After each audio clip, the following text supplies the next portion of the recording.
আস্তে আস্তে ঘড়ির কাঁটা ঘুরে চলেছে। সময় বসে নেই, তার নিজ দায়িত্বে অতিবাহিত হচ্ছে। নূর মোবাইল ফোন হাতে নিয়ে কিছু সময় হ্যাং হয়ে বসেছিল। মন বারবার বলছে কল আর মেসেজ দেওয়া লোকটা মিস্টার সৌন্দর্য ওয়াহিদ। এসব ভাবনার মাঝেই নূরের মায়ের ডাক আসে খাবার খাওয়ার জন্য। নূর আসছি বলে ফ্রেশ হতে চলে যায়। ফ্রেশ হয়ে খাবার খাওয়ার জন্য চলে যায়। খাবার টেবিলে কাউকেই দেখতে পায় না নূর। নূরের মা রান্নাঘরে কাজ করছিল। নূর ডেকে জিজ্ঞেস করলো, বাকিরা সব কোথায় মা? বাকিরা কেউ বাসায় নেই। কোথায় গেছে? তোর প্রাইভেটে গেছে, আর তোর বাবা সেই সকাল 6টায় বেরিয়ে গেছে না খেয়ে।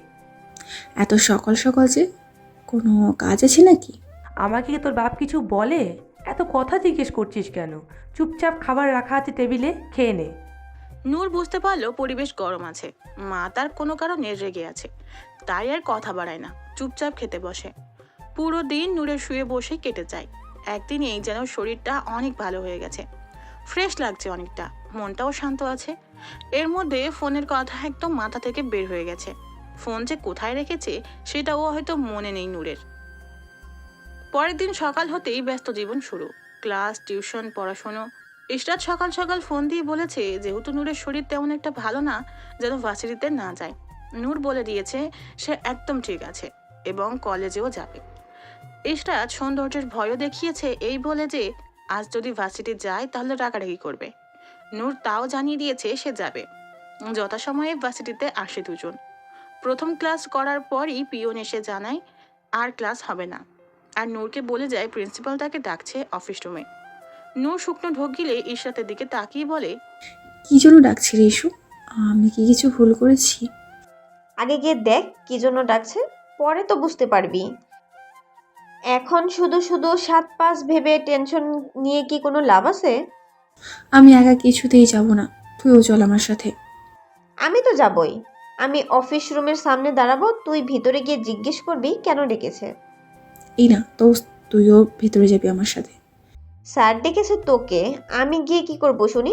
পরে স্যার আমাকে কিছু বললে? কিছু হবে না, চল না দোস্ত। আচ্ছা ঠিক আছে চল। দুইজন বর্তমানে প্রিন্সিপালের রুমের সামনে দাঁড়িয়ে আছে। ইশরাত এত করে বলছে ঢুকতে, নূর কিছুতেই ঢুকছে না। উল্টো ইশরাতকে ঠেলছে আগে যাওয়ার জন্য। নূর পিছনে পিছনে আসবে। এর মধ্যে ভিতর থেকে ডাক আসে। কি হলো, ভিতরে এসো। ইশরাত নূরকে ঠেলে ভিতরে পাঠিয়ে দেয়, নিজে আর যায় না।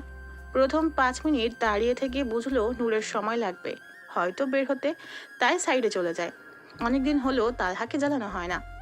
নূর প্রিন্সিপালের সামনে দাঁড়িয়ে আমতা আমতা করে বলে, জি স্যার। বসো। না না স্যার, আমি এমনি ঠিক আছি। আপনি বলুন কি জন্য ডেকেছেন আমাকে? আরে বসো তুমি। নূর একটা চেয়ারে বসে। হাতের তালুগুলো ভয়ে ঘেমে গেছে। কে জানে কি বলবে স্যার। পুরো ভার্সিটিতে দুইজন স্যারকে সকলেই ভয় পায়, এক প্রিন্সিপাল স্যার আর একটা সৌন্দর্য স্যার। কিছু স্যার ম্যাডাম পর্যন্ত ভয় পায়। তুমি আমার নাম জানো? স্যারের এমন কথায় নূর মাথা দুলিয়ে সম্মতি জানায়। সে জানে না। নূরের মাথা দোলানো দেখে স্যার মুচকি হাসে। তোমার পড়াশোনা কেমন চলছে আম্মু? জি স্যার, ভালো। গুড, মনোযোগ দিয়ে পড়াশোনা করো। তোমাকে নিয়ে আমাদের পুরো ভার্সিটির অনেক আশা। আর কোনো ঝামেলা হলে আমাকে জানাবে, ঠিক আছে? নূর মাথা নাড়ায়। আচ্ছা, তবে আজ বাড়ি যাও। আর আমার কিন্তু আরেকটা পরিচয় আছে, সেটা তোমাকে এখন বলবো না, সেটা না হয় সারপ্রাইজ রইলো। নূর স্যারের কথায় মুচকি হেসে বের হয়ে যায়। এত সময়ের আটকে রাখা নিঃশ্বাসটা যেন এখন নিচ্ছে। কিন্তু নূর স্বস্তিতে নিঃশ্বাস নিক এটা হয়তো কেউই চায় না। তাই তো আবারও পিয়নের ডাক আসে। সৌন্দর্য স্যার তাকে দেখা করতে বলেছে। 5 মিনিটের মধ্যে যেন গিয়ে দেখা করে, খুব আর্জেন্ট। এই লোকটা কি শুরু করেছে নূর বুঝতে পারছে না। এটা যে একটা ভার্সিটি, লোকটা কি জানে না? এইদিকে ইরশাদকেও দেখতে পাচ্ছে না কোথাও। ঠিক আছে, আপনি যান, আমি আসছি। না না, এখনই আমার সাথে নিয়ে যেতে বলেছে স্যার। আপনি আমার সাথে চলুন। লোকটা তো বেশ অসহ্য, কি বচ্চাত। নূরের খুব রাগ লাগছে, তবুও কিছু করার নেই। স্যার বলে কথা। চলুন বলে নূর পিয়নের আগে আগেই চলতে থাকে। নূর ভুলবশত অনুমতি ছাড়াই কক্ষে ঢুকে পড়ে। বুড়ো বয়সে কি তোমাকে এখন হাতে ধরে ধরে আদব কায়দা শেখাতে হবে পরাণ? মানে? মানে স্যারদের রুম বা অন্য কোথাও প্রবেশ করতে গেলে যে পারমিশন নিয়ে ঢুকতে হয় সেটা কি জানা আছে? ব্রুকুচকে জিজ্ঞেস করে সৌন্দর্য। নূর যেন তেলে বেগুনে জ্বলে ওঠে। ছাত্রীদের ওকে যে পরাণ ফরান বলে ডাকা যায় না সেটা মনে হয় আপনার জানা নেই। আমার নাম Yanur, not Paran. Very impressive. আমি তো এটাই চাই। নূর সৌন্দর্যের কথা বুঝতে না পেরে জিজ্ঞেস করে, কি চান আপনি? নাথিং। যে কাজের জন্য ডেকেছি আজ তো আর ক্লাস নেই, তাই না? হুম। ড্রাইভারকে বলা আছে গিয়ে গাড়িতে বসো। ফাতিয়ার স্কুলে যাও, ওকে আজ তুমি স্কুল থেকে আনবে। আমি যেতাম, বাট আনফর্চুনেটলি আমার কাজ পড়ে গেছে। কিন্তু সাথে ইশরাতকে নিয়ে যেতে পারো, যাও। ঠিক আছে, কিন্তু আমি আপনাদের বাড়িতে যাব না। তোমাকে আমি আমার বাড়িতেও নিয়ে যাব না। এত সহজ না আমার বাড়িতে যাওয়া।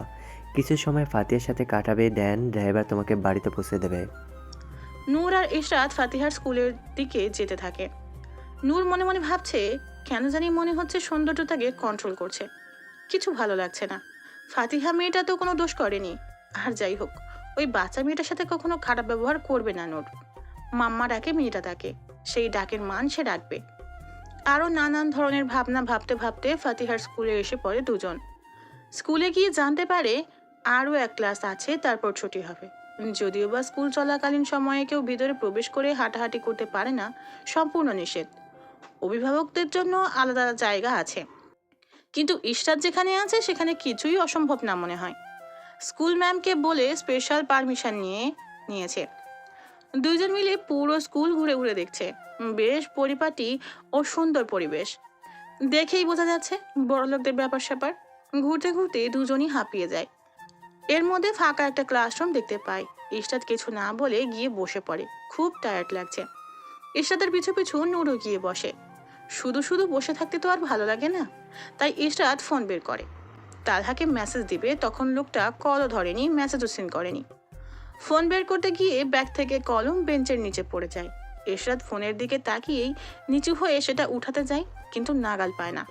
কলম আনতে বেঞ্চের ভিতরে ঢুকে পড়ে। কলম নিয়ে উঠতে যাবে, তখন আটকে যায়, আর উঠতে পারে না। ইশরাতের স্বাস্থ্য মোটামুটি ভালো, আর এসব বেঞ্চ বাচ্চাদের, তাই আটকে যায়। নূর, এই নূর, দেখ না আমি আটকে গেছি। তুই ওখানে কি করতে গেছিস? আগে আমাকে বের কর দোস্ত। নূর ইশরাতের হাত ধরে টান দেয়, কিন্তু কোনো লাভ হয় না। দোস্ত প্লিজ বের কর আমায়। তুই আগে বল ওখানে গেছিস কি জন্য? চোখে কি কম দেখিস নাকি মাথা খারাপ হয়ে গেছে তোর, কোনটা? আরে আমি কি ইচ্ছে করে এখানে এসে আটকেছি বলে মনে হয় তোর? আমার কলম পড়ে গিয়েছিল, সেটা ওঠাতেই তো এসেছিলাম। কে জানতো এমন কিছু ঘটবে? প্লিজ কিছু কর। তুই আমাকে অনেক জ্বালা শিশু। তোকে জ্বালাবো না তো কাকে জ্বালাবো রে? নূর ইশরাতকে টান দিয়ে উঠাতে যায়, কিন্তু পারে না। উল্টো ব্যথা পায় ইশরাত। কিছু সময় ভেবে নূর সামনের দুটো বেঞ্চ টেনে ইশরাত যেই দ্বিতীয় বেঞ্চে বসেছে ওইটার সামনে জায়গা করে দেয়। ইশরাত পরে বেরিয়ে আসে। বাপরে দোস্ত, বাঁচলাম। কে জানতো এমন করে আটকে যাব? হয়েছে হয়েছে, বুঝে শুনে সব করতে হয় বলদ একটা। ও মা গো, কে আমাকে বলদ বলে?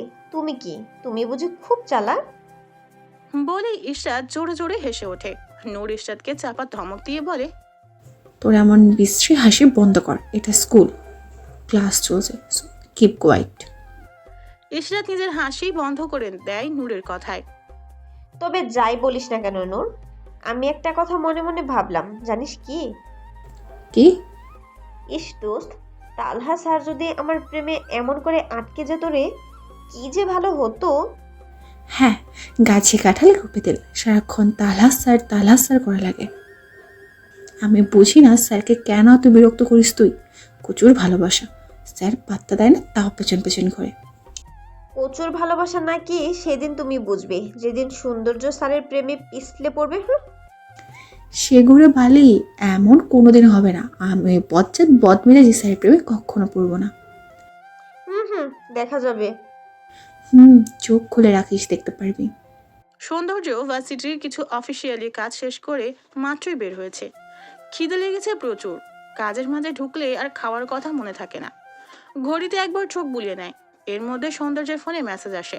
সৌন্দর্য পকেট থেকে ফোনটা বের করে মেসেজ অপশনে ঢুকে মেসেজ পড়ে আবার ফোনটা পকেটে ঢুকিয়ে বারান্দা দিয়ে হেঁটে প্রিন্সিপাল রুমের সামনে এসে দাঁড়ায়। দরজায় টোকা দিয়ে বলে, may I coming sir? Yes come. গম্ভীর কণ্ঠে আওয়াজ আসে। সৌন্দর্য মনে মনে ভাবলো, হাওয়া আজ মনে হচ্ছে গরম। কি হয়েছে কে জানে। তাছাড়া পিয়নের থেকে খবর পেয়েছে নূরকে ডেকে পাঠিয়ে কি যেন বলেছে। ওই বলদ মেয়ে আবার কিছু উল্টাপাল্টা বলেনি তো? কে জানে কি কথা হয়েছে দুজনের মধ্যে। কি হলো? সব ভাবনা কি দরজার সামনে দাঁড়িয়ে ভেবে ফেললে হচ্ছে নাকি?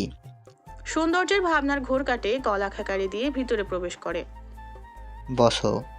খবরের কাগজে চোখ রেখেই বলেন প্রিন্সিপাল স্যার। সৌন্দর্য চুপ করে বসে পড়ে। কিছু বলবেন বা না মানে স্যার? না বললে কি ডাকা যাবে না? আমি কি তা বলেছি? ভার্সিটিতে তো কোনো কারণ ছাড়া আমাকে ডাকা হয় বলে মনে পড়ছে না আমার। কোথায় পারা যাবে না তোমার সাথে? দেখতে হবে না আমি কে?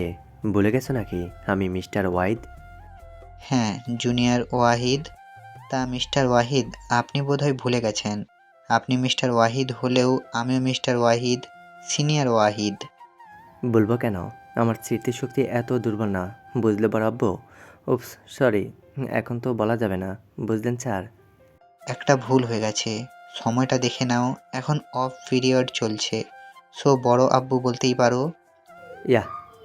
বাই দ্য ওয়ে, তোমার মতো পিয়ন কিন্তু আমাকেও একটা খবর দিয়েছে। কোথায় পাঠিয়েছো? মাকে তার মেয়ের কাছে পাঠিয়েছি। এটা একটু জরুরি জবরদস্তি হয়ে গেল না? নূরকেও একটু সময় দেওয়া দরকার। আর তাছাড়া আমার কানে কিন্তু আসছে তুমি রুডলি বিহেভ করছো তার সাথে। বলদটা তোমাকে এটাও বলেছে? সৌন্দর্য চোখ গরম করে বলে মিস্টার রূপম ওয়াহিদ। বরাব্বো, তুমি ওর জন্য আমাকে চোখ রাঙাচ্ছ। This is not fair. আর আমি ওর সাথে রুড বিহেভ করছি ওর গাদামির জন্যেই। এই বয়সে এসেও নিজের ভালো মন্দ আর কথা বলাটা ও মনে হয় ভালো করে শিখেনি।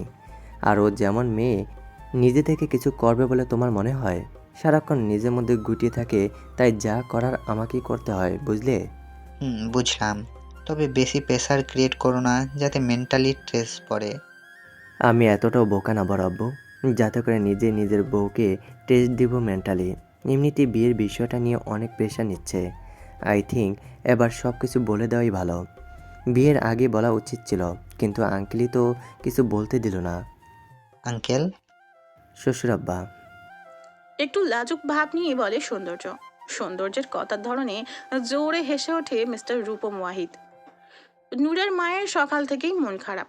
এসব পরিস্থিতিতে মনে হয় আগে কখনো পড়েনি। বাড়ির এমন ঠান্ডা পরিবেশ মোটেও তার কাছে ভালো লাগছে না। নূর আর তার বাবা মনে হয় প্রতিযোগিতায় নেমেছে। না খাওয়া দাওয়া ঠিক মতো করছে, আর না কথা বলছে ভালো করে। আজও সেই ভোরবেলা উঠে চলে গেছে অফিসে কাজ আছে বলে, অথচ এত বছরেও এত সকালে না খেয়ে বের হতে দেখেনি। কি শুরু করছে এরা বাপ বেটি মিলে? এই যে একটু আগে কল করলো নূরের বাবাকে, বললো খেয়ে নিয়েছে। অথচ নূরের মায়ের কথাটা বিশ্বাস হলো না, কারণ লোকটার শরীর দিন দিন অবনতি হচ্ছে।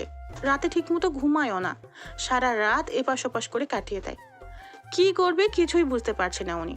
হুট করেই মাথার মধ্যে একটা জিনিস খেলা করে। ফোনটা বিছানা থেকে তুলে কাউকে কল লাগালো নূরের মা। প্রচন্ড গরমে সকলের অবস্থা খারাপ। বাহিরে প্রচন্ড পরিমাণের রোদ, সবকিছু শুকিয়ে যেন কাঠ হয়ে আছে। মাঝে মাঝে বৃষ্টির দেখা মিললেও গরম কিছুতেই কমছে না। গরম যেন আরো বাড়িয়ে দিয়ে যায় বৃষ্টি। এই গরমে বাইরে বের হয়েও শান্তি নেই। গরমে ঘেমে নিয়ে শরীর একাকার। বর্তমানে নূর, ইশরাত, ফাতিহা হেঁটে আর রিকশায় চড়ে ঢাকা শহরের অলিগলি ঘুরে চলেছে। ফাতিহা কিছুটা ক্লান্ত হয়ে গেছে, গরমে শরীর খারাপও লাগছে কিছুটা, তবুও কিছু বলছে না। ঘুরতে তার অনেক ভালো লাগছে। নূর ফাতিহার দিকে তাকিয়ে দেখে ফাতিহাকে কেমন ক্লান্ত লাগছে। গুলুমুলু গাল দুটো কেমন লাল হয়ে গেছে। অনেক সময় নিয়ে হেঁটেছে, নিশ্চয়ই পা দুটি ব্যথা হয়ে গেছে। নূর একটু নিচু হয়ে ফাতিহার গালে চুমু খেয়ে নেয়। তারপর কোলে তুলে ইশরাতকে বলে আশেপাশে কোনো দোকান আছে কিনা দেখার জন্য, আইসক্রিম খাবে। সকলেরই গলা শুকিয়ে গেছে। নূরের কোলে থাকা ফাতিহার ফুলো লাল গাল দুটো দেখে ইশরাত আহ্লাদ করে টেনে দিয়ে বলে, আরে আমার গোলুমুলু বাচ্চাটা। উফ, মামার ফ্রেন্ড। আমি এসব লাইক করি না, একদম আমার গালে হাত দিবে না। গাল মুছতে মুছতে বলে ফাতিহা। ঢং, একদম আমার গালে হাত দিবে না। কেন রে, তোর গালে কি স্বর্ণ লাগানো আছে নাকি? আর কি ভাব, একদম বাপের ফটোকপি। ইশরাতের এহেম কথা শুনে ফাতিহা নূরের দিকে তাকায়। নূর ইশরাতকে বলে, ইসরাত কি শুরু করলে? আমরা সকলে খুব ক্লান্ত, একটা বসার জায়গা বের কর না। ঠিক আছে চল। বলেই ওরা এদিক ওদিক একটা রেস্টুরেন্ট খুঁজতে থাকে। একটু গিয়ে একটা আইসক্রিম পার্লার পেয়ে যায়, ওটাতেই ঢুকে পড়ে তিনজন। ওইদিকে সৌন্দর্য একের পর এক কল দিয়ে চলেছে। নূরের ফোন বারবার বেজে কেটে যাচ্ছে। ড্রাইভারকে কল করে জানতে পেরেছে তারা স্কুল থেকে বের হয়ে গাড়ি না নিয়ে কোথাও গেছে। এইদিকে অনেক বেলা হয়ে যাচ্ছে, সেই দিকে কি তাদের খেয়াল নেই? ফোনটা রাখে কেন? এত কেয়ারলেস মানুষ সৌন্দর্য আর দুটো দেখেনি। ইচ্ছে করছে ঠাস করে ফোনটা একটা আছাড় দিতে। ইশরাতকে কল দেয় নূরকে ফোনে না পেয়ে, কিন্তু কিসের কি, সব এক গোয়ালেরই তো গরু। এই মেয়ে কি করে ফোন ধরবে? সৌন্দর্য একটা দীর্ঘশ্বাস ছাড়ে। পাগল করে ছাড়বে এই দুই মেয়ে, সেটা ভালোভাবেই বুঝতে পারছে।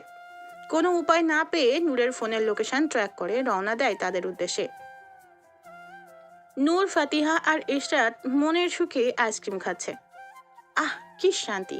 এই গরমে আইসক্রিমটাকে তাদের অমৃত বলে মনে হচ্ছে। এই অমৃতকে বদ হজম করানোর জন্য যে একজন আসতেছে, সেই দিকে তাদের খেয়াল নেই। সৌন্দর্য প্রথমে ভেবেছিল ইচ্ছে মতো কথা শোনাবে মা মেয়েকে, কিন্তু তার সব ভাবনা চিন্তায় জল ঢেলে দিয়েছে মা মেয়ে মিলে। এখন মনে হচ্ছে এখানে এই মুহূর্তে না আসলে অনেক সুন্দর দৃশ্য দেখা মিস হয়ে যেত। চোখ দুটো কেমন মুগ্ধতায় ছেয়ে গেছে। ফাতিহা নূরের কাঁধে হেলান দিয়ে শুয়ে আছে। নূর খুব যত্ন সহকারে ফাতিহার মুখে লেগে থাকা আইসক্রিম মুছে দিচ্ছে, তাও আবার নিজের গায়ে জড়ানো ওড়না দিয়ে।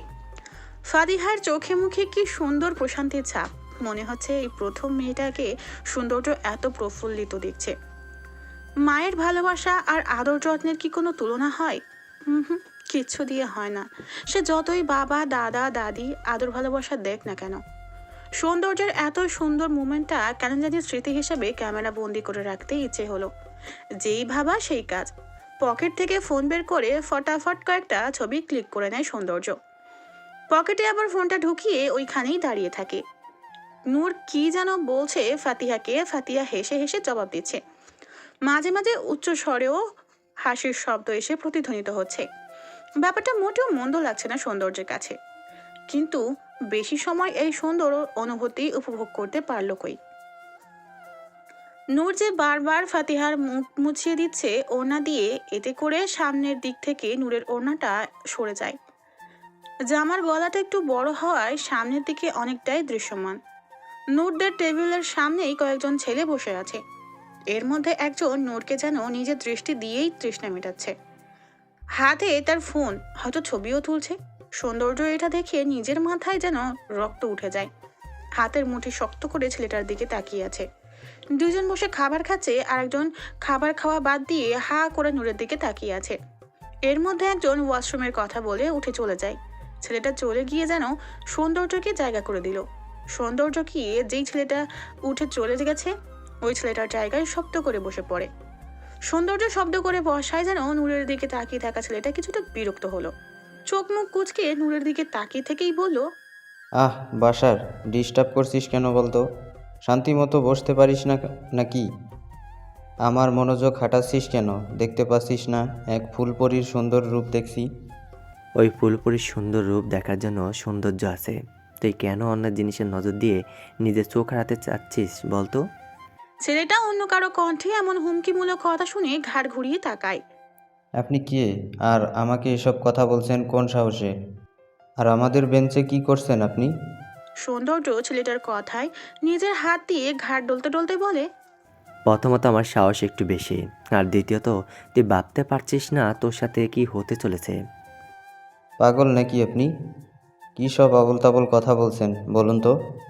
ছেলেটা একটু রাগ নিয়েই বলে কথাগুলো সৌন্দর্যকে। কেন?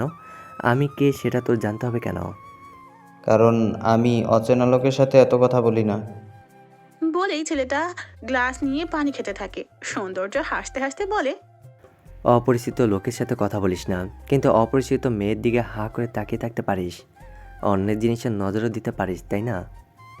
সৌন্দর্যের আহম কথায় ছেলেটার নাকে মুখে পানি উঠে যায়। অনবরত কাশতে থাকে, কিন্তু সৌন্দর্য কঠোর দৃষ্টিতে তাকিয়ে আছে ছেলেটার দিকে। পারলে যেন চোখ দিয়েই ভস্য করে দেয়। ছেলেটা কাশি থামিয়ে আমতা আমতা করতে করতে বলে, মানে? মানে জানিস না তাই না? এটা কানে নিচে পড়লে জানতে পারবি। বলেই ঠাস করে চর লাগিয়ে দেয় সৌন্দর্য। ছেলেটা চর খেয়ে আহম্মক হয়ে সৌন্দর্যের দিকে তাকিয়ে আছে। পাশের ছেলেটা বলে, আরে ভাই, হচ্ছে কি? আপনি এভাবে একজন লোককে বিনা কারণে মারতে পারেন না।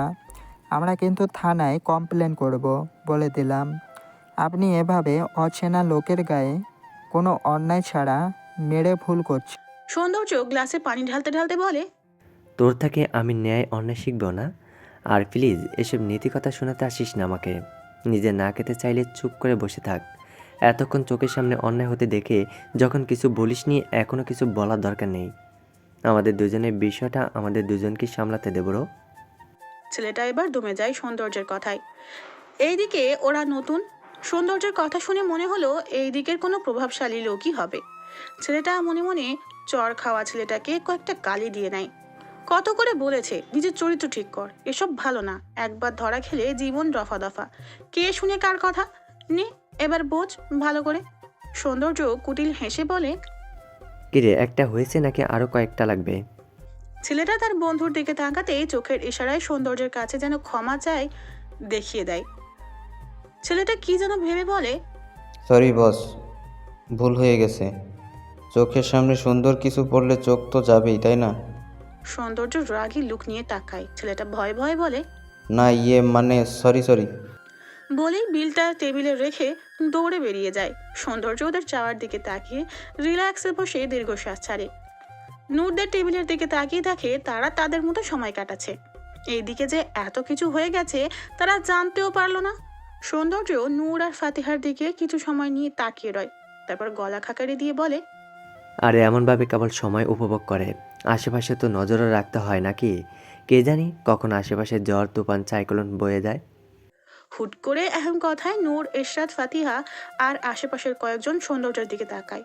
সৌন্দর্য আশেপাশের লোকদের দিকে তাকিয়ে সৌজন্যমূলক হেসে বলে, sorry guys for disturbing you, enjoy. সকলে যে যার মতো আবার ব্যস্ত হয়ে যায়। ফাতিহা সৌন্দর্যকে দেখে খুশিতে হাততালি দেয়। পরে আইসক্রিম খেয়েছে মাথায় আসতেই নূরের ওড়নার নিচে মুখ লুকায়। সৌন্দর্য ফাতিহার কাণ্ড দেখেও কিছু বলল না। ওইখান থেকে উঠে এসে নূরের অপর পাশের সিটটায় বসে পড়ে। নূর কি বলবে কিছু বুঝতে পারছে না। চোখ ঘুরিয়ে ইশরাতের দিকে তাকিয়ে দেখে সে মনের আনন্দে খেয়ে চলেছে। নূরের খুব অস্থির লাগছে। নিজেকে একটু ঠিকঠাক করে বসে, ওড়নাটা ভালো করে গায়ে জড়িয়ে নেয়। এটা দেখে সৌন্দর্য নূরের কানের কাছে ফিস ফিস করে বলে, I warning you Noor, next time যেটা আমার দেখার কথা একমাত্র আমার হক আছে, ওইটাই অন্য কেউ বাঘ বসালে বা নজর দিলে নূরের চোখে চোখ রেখে বলে, আই উইল কিল ইউ। বলেই নূরের মুখে ফু দিয়ে দূরে সরে যায়। নূর এমন হুমকি শুনে ফ্রিজ হয়ে বসে রয়। কি করেছে লোকটা, এমন কথাই বা কেন বলছে? কিছুই মাথায় প্রবেশ করলো না নূরের। সৌন্দর্য ওয়েটারকে ডেকে বিল পরিশোধ করে ফাতিহাকে কোলে তুলে নেয়। ওদের চোখের ইশারায় আসতে বলে বেরিয়ে যায়। সৌন্দর্যের সেই হুমকিমূলক কথা নূরের কানে বারবার এসে যেন বাড়ি খাচ্ছে। কি এমন করলো সে যে এমনভাবে কথাগুলো বলল? নূর সারা রাত এসব ভেবে ঘুমাতে পারেনি। ইচ্ছা করছিল ফোন করে জিজ্ঞেস করতে কেন বলেছে ওই কথাগুলো। পরক্ষণে নিজের জড়তার কারণে বলতে পারেনি। সারা রাত এপাশ ওপাশ করে কাটিয়ে সকালের দিকে নূর ঘুমায়। এর মধ্যে ফোনের বিদঘুটের রিংটোনে আরামের ঘুমের 12টা বেজে যায়। উঠে বসে চোখ কসলাতে কসলাতে ফোন রিসিভ করতেই অপর পাশ থেকে ইশরাত কথার ঝুলি নিয়ে বসে। এখনো বাড়ি থেকে বের কেন হচ্ছে না? ক্লাসের সময় হয়ে যাচ্ছে, কতক্ষণ ধরে রাস্তায় দাঁড়িয়ে আছে। নূর ইশরাতের কথা ঘুমো ঘুমো চোখে শুনে ঘড়ির দিকে তাকায়। ঘড়ির দিকে তাকিয়ে চোখ চড়ক গাছ। 10 মিনিটের মধ্যে আসছি বলে দৌড়ে বাথরুমে ঢুকে পড়ে নূর। ইশরাত যখন অপেক্ষা করে হাঁপিয়ে গেছে তখন এসে নূর উপস্থিত হয়। সরি দোস্ত, আজ ক্লাস আছে, একদম ভুলে গেছি। ঘুম থেকে উঠতে লেট হয়ে আছে। কি করবো বল, কাল রাতে তো। আর কিছু না বলে চুপ হয়ে যায় নূর। ইশরাত নূরের দিকে তাকিয়ে বলে, ঠিক আছে চল যাওয়া যাক। দুইজন তাড়াতাড়ি ভার্সিটিতে এসে উপস্থিত হয়। গেট পেরিয়ে ভিতরে খেয়াল না করে ঢুকতে গিয়ে কিছু একটা সাথে বাড়ি খেয়ে নিচে পড়ে যায়। নিচে স্তব্ধ হয়ে বসে আছে ইশরাত। মাথাটা কেমন ভন ভন করছে তার পড়ে গিয়ে। কোমরেরও 12টা বেজে গেছে। ইশরাত, এই ইস্যু, তুই ঠিক আছিস? কোথায় ব্যথা পেয়েছিস বল আমায়। ইস, দেখে হাঁটবি না, এত তাড়াহুড়ো কেউ করে? দেখ এখন পড়ে গেলে খুব লেগেছে, তাই না দোস্ত? কি রে, তুই কি আমার কথা শুনতে পাচ্ছিস না নাকি ইস্যু? বলেই নূর ইশরাতকে একটা ধাক্কা দেয়। নূরের ধাক্কায় যেন ইশরাতের হুঁশ আসে। এতক্ষণ স্তব্ধ হয়ে গিয়েছিল। হুঁশ আসার সাথে সাথে যেন কোমরে ব্যথাটা আক্রমণ করে বসে ইশরাতকে। চোখ মুখ কুঁচকে নূরের দিকে তাকায়। নূর ইশরাতের দিকেই তাকিয়ে আছে। এই মেয়েটা যে কি করে, কেমন করে পড়ে গেল, অথচ তার কোনো বোধ নেই। আমাকে ধরে উঠাবি নাকি এমনিতেই বসে থাকবো? ওঠা আমাকে। নূর হাত ধরে ইশরাতকে ওঠায়। ইশরাত ব্যথায় ও মা গো বলে ঠোঁট কামড়ে ধরে। কান্না যেন বেরিয়ে আসতে চাইছে, কিন্তু কিছুতেই কান্না করা যাবে না। কান্না করা একদম নিষিদ্ধ, যতই ব্যথা পাক না কেন। একটা মান সম্মানের ব্যাপার আছে না? ভার্সিটিতে পড়োয়া মেয়ে পড়ে গিয়ে কান্না করছে, ছ্যা, এমন দেখায় মানুষ হি হি করে হাসবে। ইশরাত নিজে নিজেকে সান্ত্বনা দেয়। কাঁদিস না ইস্যু বোন আমার, কিচ্ছু হয়নি, সব ঠিক হয়ে যাবে, ওকে? একদম কাঁদবি না। ইশরাত, ঠিক আছো? পরিচিত কণ্ঠ শুনে ইশরাত চোখ তুলে তাকিয়ে দেখে তালহা স্যার জিজ্ঞাসার দৃষ্টিতে ইশরাতের দিকে তাকিয়ে আছে। সরি, আসলে আমার দেখে চলা উচিত ছিল, একটু তাড়ায় ছিলাম তো তাই খেয়াল করিনি। বেশি ব্যথা পেয়েছো? ডাক্তার কাছে যাবে কি? কি রে, কিছু বলছিস না কেন আমাদের? ইশরাত নিজের পিছনের জামা ঝাড়তে ঝাড়তে বলে, ঠিক আছে, আমি এতটাও ব্যথা পাইনি যে ডাক্তার দেখাতে হবে। I M a strong girl. মনে মনে আবার নিজেই বলে, স্ট্রং না সাই, ব্যথায় যান বেরিয়ে গেল। এই তালা বেটা এখানে কি করছে? ধুর, ভাল লাগে না কিছু। আজ ফকিন্নির মতো ভার্সিটিতে এসেছি, আর আজকে একে আসতে হলো। অন্য সময়ে পরি সেজে আসলেও তো এই বেটার টিক্কিটাও খুঁজে পাওয়া যায় না। ইশরাত রে, তোর কপালটাই খারাপ বুঝলি। এত ব্যথা পেলি মন খুলে ও মা গো বলেও কান্না করতে পারছিস না, আর যার জন্য ব্যথা পেয়েছিস তাকেও কিছু বলতে পারিসনি। আজ দিনটাই খারাপ, কে জানে সকালে কার মুখ দেখে ঘুম ভেঙেছে। পরক্ষণেই আবার মনে পড়ে সকালে ঘুম থেকে উঠে নিজেই সবার আগে গিয়ে আয়নায় সামনে দাঁড়িয়েছিল। নিজেটা সব আজগুবি ভাবনা ভেবে নিজেই আবার চুপ হয়ে যায় ইশরাত। তোর চোখ মুখ দেখে ভালো লাগছে না আমার ইস্যু। আয় এক জায়গায় বসি, প্রথম ক্লাসটা আজ আর করতে হবে না। হ্যাঁ, তোমরা আসো আমার সাথে। বলে তালহা অন্যদিকে যাওয়া ধরে। তালহার পিছন পিছন নূর আর ইশরাতও যায়। ইশরাতের পা ফেলতেও কষ্ট হচ্ছে, কিন্তু কিছু করার নেই। অবশ্য নূর ধরে ধরে নিয়ে যাচ্ছে। ওরা একটা নিরিবিলি জায়গায় দেখে বসে। ইশরাত নূরের কাছে পানি চায়। নূর ব্যাগ থেকে পানির বোতল বের করে দেখে তাড়াহুড়ায় পানি নিতে ভুলে গেছে। তালহা ব্যাপারটা বুঝতে পেরে নিজেই যায় পানি আনতে। নূর আর ইশরাত বসে আছে চুপচাপ। এর মধ্যে সৌন্দর্যের কণ্ঠস্বর শুনে যেন জমে যায় নূর। আজ মন থেকে খুব করে চাইছিল যেন লোকটার মুখোমুখি না হতে হয়, কিন্তু ওই যে আমরা যেটা খুব বেশি করে চাই তার উল্টোটাই হয় আমাদের সাথে। তোমরা এখানে কি করছো? ক্লাস টাইমে ক্লাস না করে? নূর নীরব। ইশরাত বলে, আপনার বন্ধুর ভুলের মাসুল দিচ্ছি। মানে? মানে কি আর বলবো স্যার, বলুন তো। কিসব কানা ফানা বন্ধু আপনার, চোখে দেখে না হাতি হয়ে মশার সঙ্গে সংঘর্ষ বাঁধিয়ে দিয়েছে। হোয়াট? আমি হাতি আর মশাটাকে? হ্যাঁ, নিজেকে আয়নায় দেখেছো কখনো? তালহা স্যার পানির বোতল হাতে নিয়ে আস্তে আস্তে রাগী গলায় কথাটা বলে। হ্যাঁ, দেখবো না কেন, আজও তো দেখলাম, সুন্দরই লাগছে। শুধু ওই সৌন্দর্য কিছু মানুষের চোখে পড়ে না, এই যা। চোখে পড়বে না আবার? হ্যাঁ, আজ তো একটা ড্রাম ধাপুস ধুপুস পায়ে হেঁটে বেড়ায়, সকলের চোখেই পড়ে। এই, আপনি ড্রাম কাকে বললেন? হ্যাঁ, ড্রাম কাকে বললেন? You guys just set up. এটা একটা ভার্সিটি। আর এই তালা, তুই এখানে কি করছিস? সেই কখন তো বের হলি, তোর নাকি জরুরি কাজ আছে তো? তালহা সব খুলে বলে সৌন্দর্যকে। সৌন্দর্য সব শুনে মনে মনে বলে, এই দুইটা কখনো শুধ যাবে না। আর ইচ্ছা এত ঝগড়া পারে, আল্লাহ না জানি কবে আমারটাকেও এমন ঝগড়াটা বানিয়ে ছাড়ে। পরক্ষণে ভাবে ইশরাতের মতো নূরও যদি তার সাথে ঝগড়া করে তাহলে ব্যাপারটা মন্দ হয় না। সৌন্দর্য যেসব ভাবনা কাটে ইশরাতের কথায়। কোথায় ভাবলাম হ্যান্ডুর ছেলের সাথে হয়তো ধাক্কা খেয়েছি, এইবার আমার না হওয়া প্রেমটা বুঝে হয়েই যাবে। কিন্তু কিসের কি, এই নিরামিষে আছে আমার কপালে। হ্যাঁ। তালহা পানির বোতলটা ইশরাতের হাতে ধরিয়ে দেয়। হ্যাঁ হ্যাঁ, এত স্বপ্ন দেখে ভালো না। আর এবার দেখে মাফ করে দিলাম। আমি হয় পরের বার দেখে শুনে না চললে, অন্য কারোর সাথে ধাক্কা খেলে তোমাকে আমি পৃথিবী থেকে ধাক্কা দিয়ে ফেলে দেবো, বলে দিলাম। কথাটা বলে তালহা সৌন্দর্যকে চোখের ইশারায় বাই বলে চলে যায়। সৌন্দর্যেরও ক্লাস আছে, তাই ওদের ক্লাসে যেতে বলে চলে যায়। আর ছুটির পর যেন নূর সৌন্দর্যের জন্য পার্কিং লটে অপেক্ষা করে সেটাও বলে যায়। ইশরাত আজ ছুটি পর্যন্ত থাকেনি, এক ক্লাস করেই চলে গেছে। নূর বুঝতে পারলো ভালোই ব্যথা পেয়েছে মেয়েটা। সেও যেতে চেয়েছিল সাথে, কিন্তু ইশরাত নিয়ে যায়নি। অগত্যা কি আর করার। নূর ছুটির পর পার্কিং লটে দাঁড়িয়ে এদিক ওদিক পায়চারি করছে। সৌন্দর্য তো বললো ছুটির পর যেন এখানে এসে দাঁড়ায়।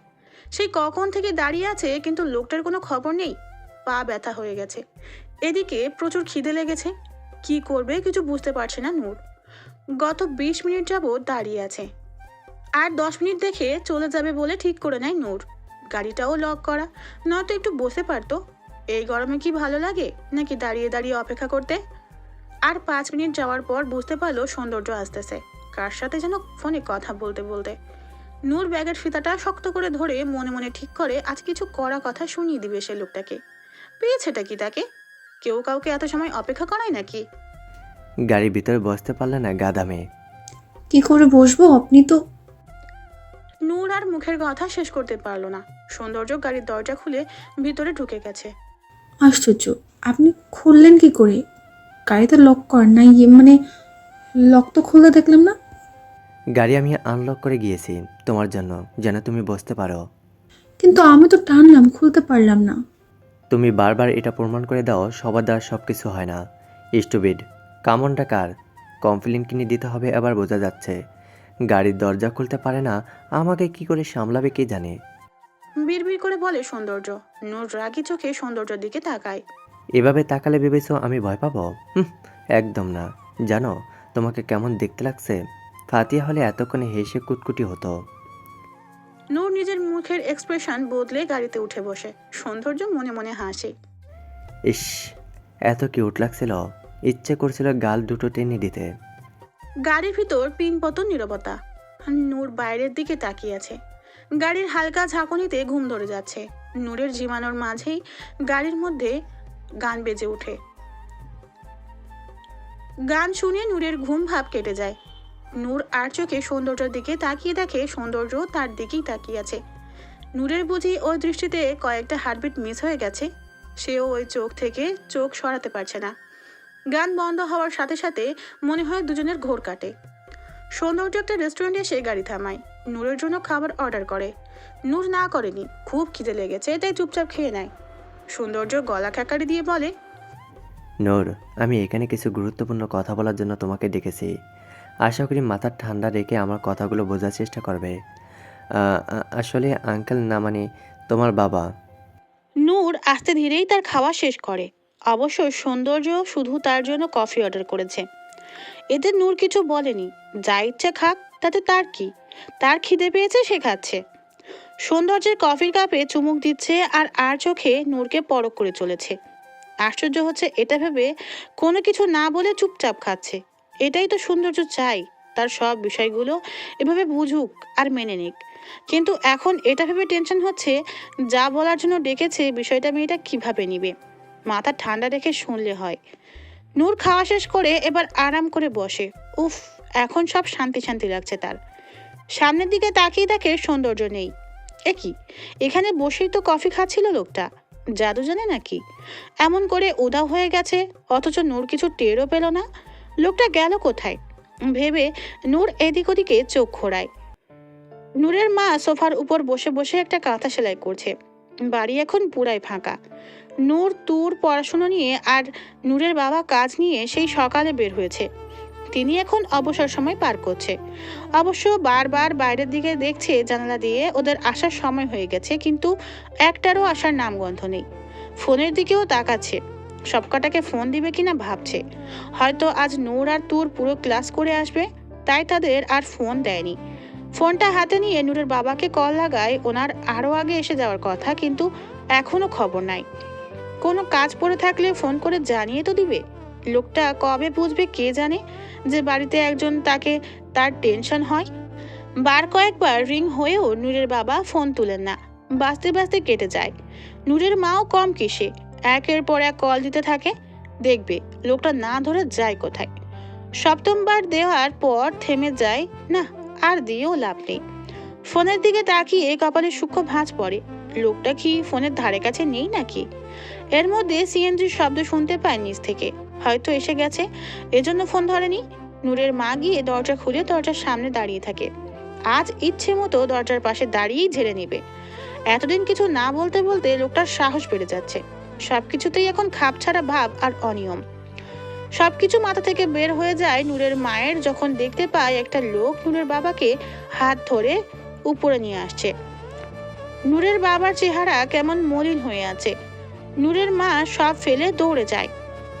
এই এই কি হয়েছে তোমার? নূরের বাবা চোখ তুলে তাকায়, কিছু বলতে চাইছে কিন্তু শক্তিতে কুলিয়ে উঠতে পারছে না। কি গো, কিছু বলছো না কেন তুমি?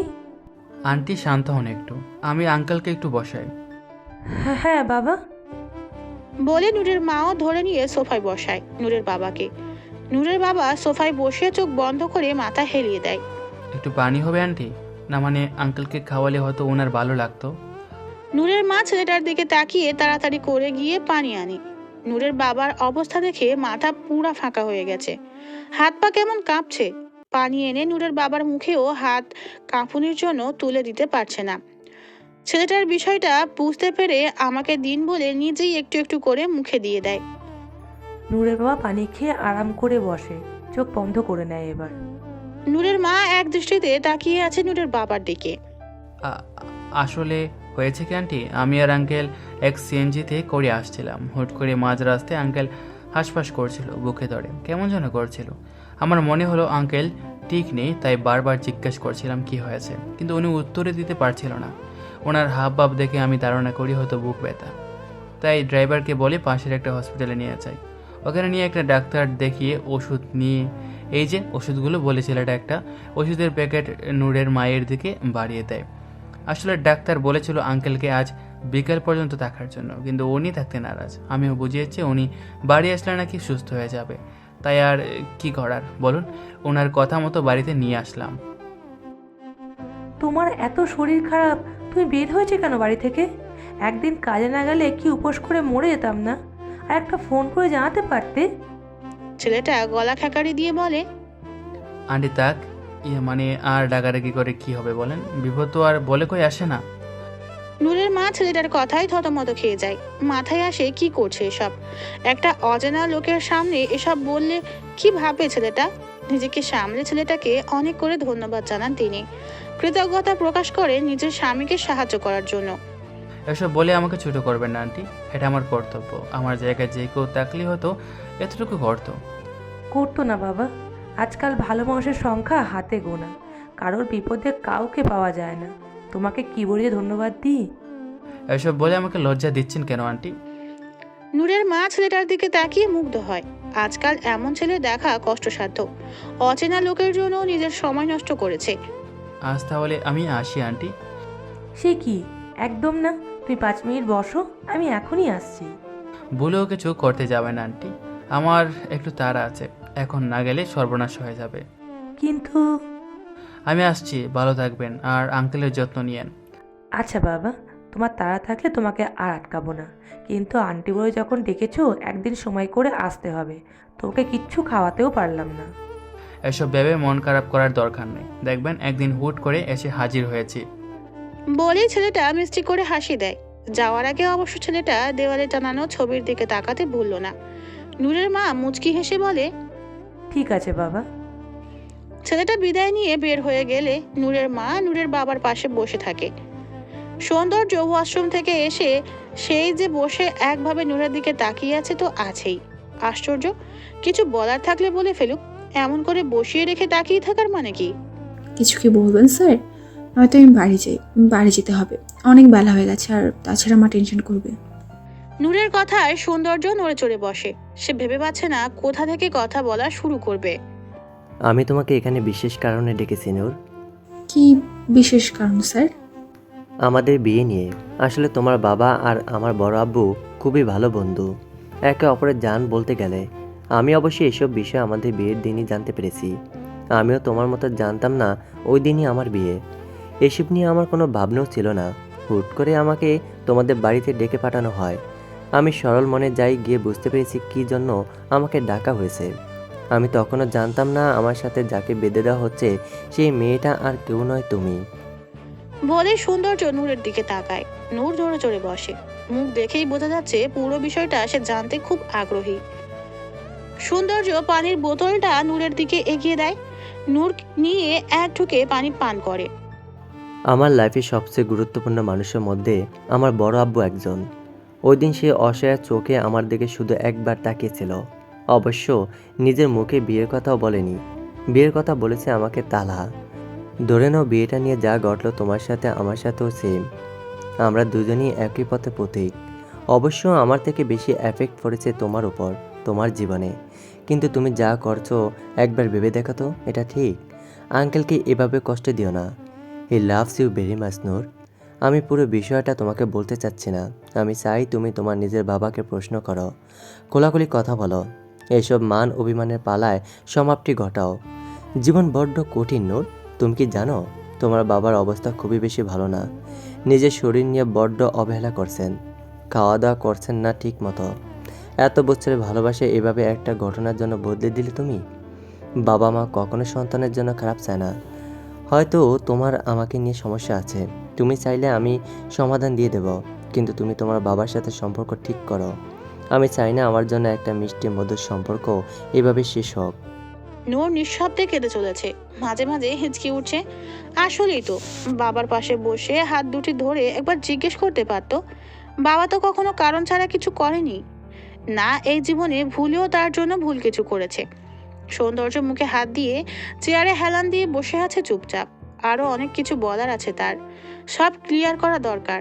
এরপর যদি নূরের মনে হয় তার সাথে থাকবে, তাহলে নূরকে সাদরে সে গ্রহণ করে নিবে। আর যদি মুক্তি চায়, তাহলে মুক্ত করে দিবে। বেশ কিছু সময় দুইজন চুপচাপ বসে থাকে, কারো মুখে কোনো কথা নেই, না কোনো শব্দ আছে। সৌন্দর্য নিজের মুখ থেকে হাত সরিয়ে সামনে তাকায়। তাকিয়ে একটা ঝটকা খায় সৌন্দর্য। নূর আশেপাশে কোথাও নেই।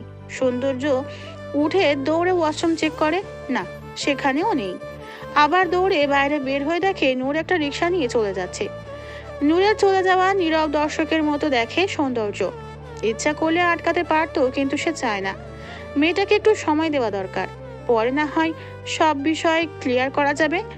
সৌন্দর্য আবার ফিরে এসে বিল মিটিয়ে নিজেও অজানা উদ্দেশ্যে গাড়ি ছাড়ে। আজ আর বাড়ি যাবে না। অনেক দিন হয়ে গেল নিজেকে সময় দেওয়া হয় না। আজ না হয় কিছুটা সময় নিজের জন্য বরাদ্দ করে রাখলো। খোলা আকাশের নিচে মাথার পিছনে দুই হাত গুজে আকাশপানে এক দৃষ্টিতে তাকিয়ে আছে সৌন্দর্য। রাত আনুমানিক 1:50 কি 2টা, এটাও সৌন্দর্যের আন্দাজ। ঘড়ি দেখা হয়নি। নিকাশ কালো, চারদিকে ঝিঝি পোকার ডাক আসছে। এর মধ্যে হুট করে সৌন্দর্যের ফোন বেজে ওঠে। কয়েকবার বাজার পর পকেট হাতড়ে ফোনটা বের করে। ফোনের স্ক্রিনে পড়ার নামটা জলজল করছে। সৌন্দর্য 1 সেকেন্ডও দেরি করেনি। ফোন রিসিভ করতে ওপাশ থেকে দীর্ঘ নিঃশ্বাস আর হিচকির শব্দ আসছে। সৌন্দর্যের বুকের ভিতর কেমন তোলপাড় শুরু হয়ে গেছে। অধৈর্য গলায় বলে, কি হয়েছে পরাণ? তুমি ঠিক আছো? পরাণ বলো আমাকে। পরাণ, এই পরাণ। রাতের আকাশে তারাগুলো মিটমিট করে জ্বলছে। চারপাশ থেকে নানা ধরনের পোকামাকড়ের শব্দ পাওয়া যাচ্ছে। রাতের নিস্তব্ধতা বুঝিয়ে দিচ্ছে যেন তারা। মাঝে মাঝে প্যাঁচার ডাকও কানে আসছে। কেন যেন প্যাঁচার ডাকটা সৌন্দর্যের ভালো লাগছে না, খুব অস্বস্তি লাগছে। শরীরটা আজ ভীষণ ক্লান্ত। এখান থেকে উঠে বাড়ি যেতেও ইচ্ছে করছে না। এইদিকে মশা যে তাকে রাতের ডিনার বানিয়ে খেয়ে চলেছে, সেই দিকে তার খেয়াল নেই। সৌন্দর্যকে দেখে মনে হবে সে এখন দুনিয়ার সব মায়া মমতা ত্যাগ করে দিয়েছে। এর মধ্যে ফোনটা খুব বিরক্ত করছে তাকে। কে বলেছে এত সুন্দর একটা মুহূর্তে এমনভাবে নিজের জানান দিতে? না চাইতেও ফোনটা পকেট থেকে বের করে সৌন্দর্য এত রাতে পড়ার নামটা ফোনের স্ক্রিনে এমনভাবে জলজল করবে, সেটা সৌন্দর্য কল্পনাও করেনি। ফোন রিসিভ করে সৌন্দর্য চুপ হয়ে থাকে, অপর পাশ থেকে কি বলে মূলত সেটা শোনার জন্য। কিন্তু মিনিট দুয়েক শুধুই নিস্তব্ধতা, তারপর হিঁচকি, দীর্ঘশ্বাসের শব্দ। কি হয়েছে পরাণ? চুপ করে আছো কেন?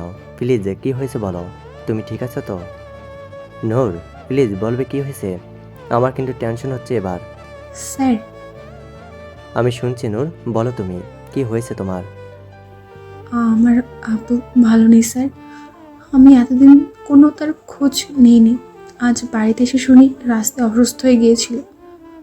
আমি তার সামনে যেতে পারছি না, কোন মুখে যাব?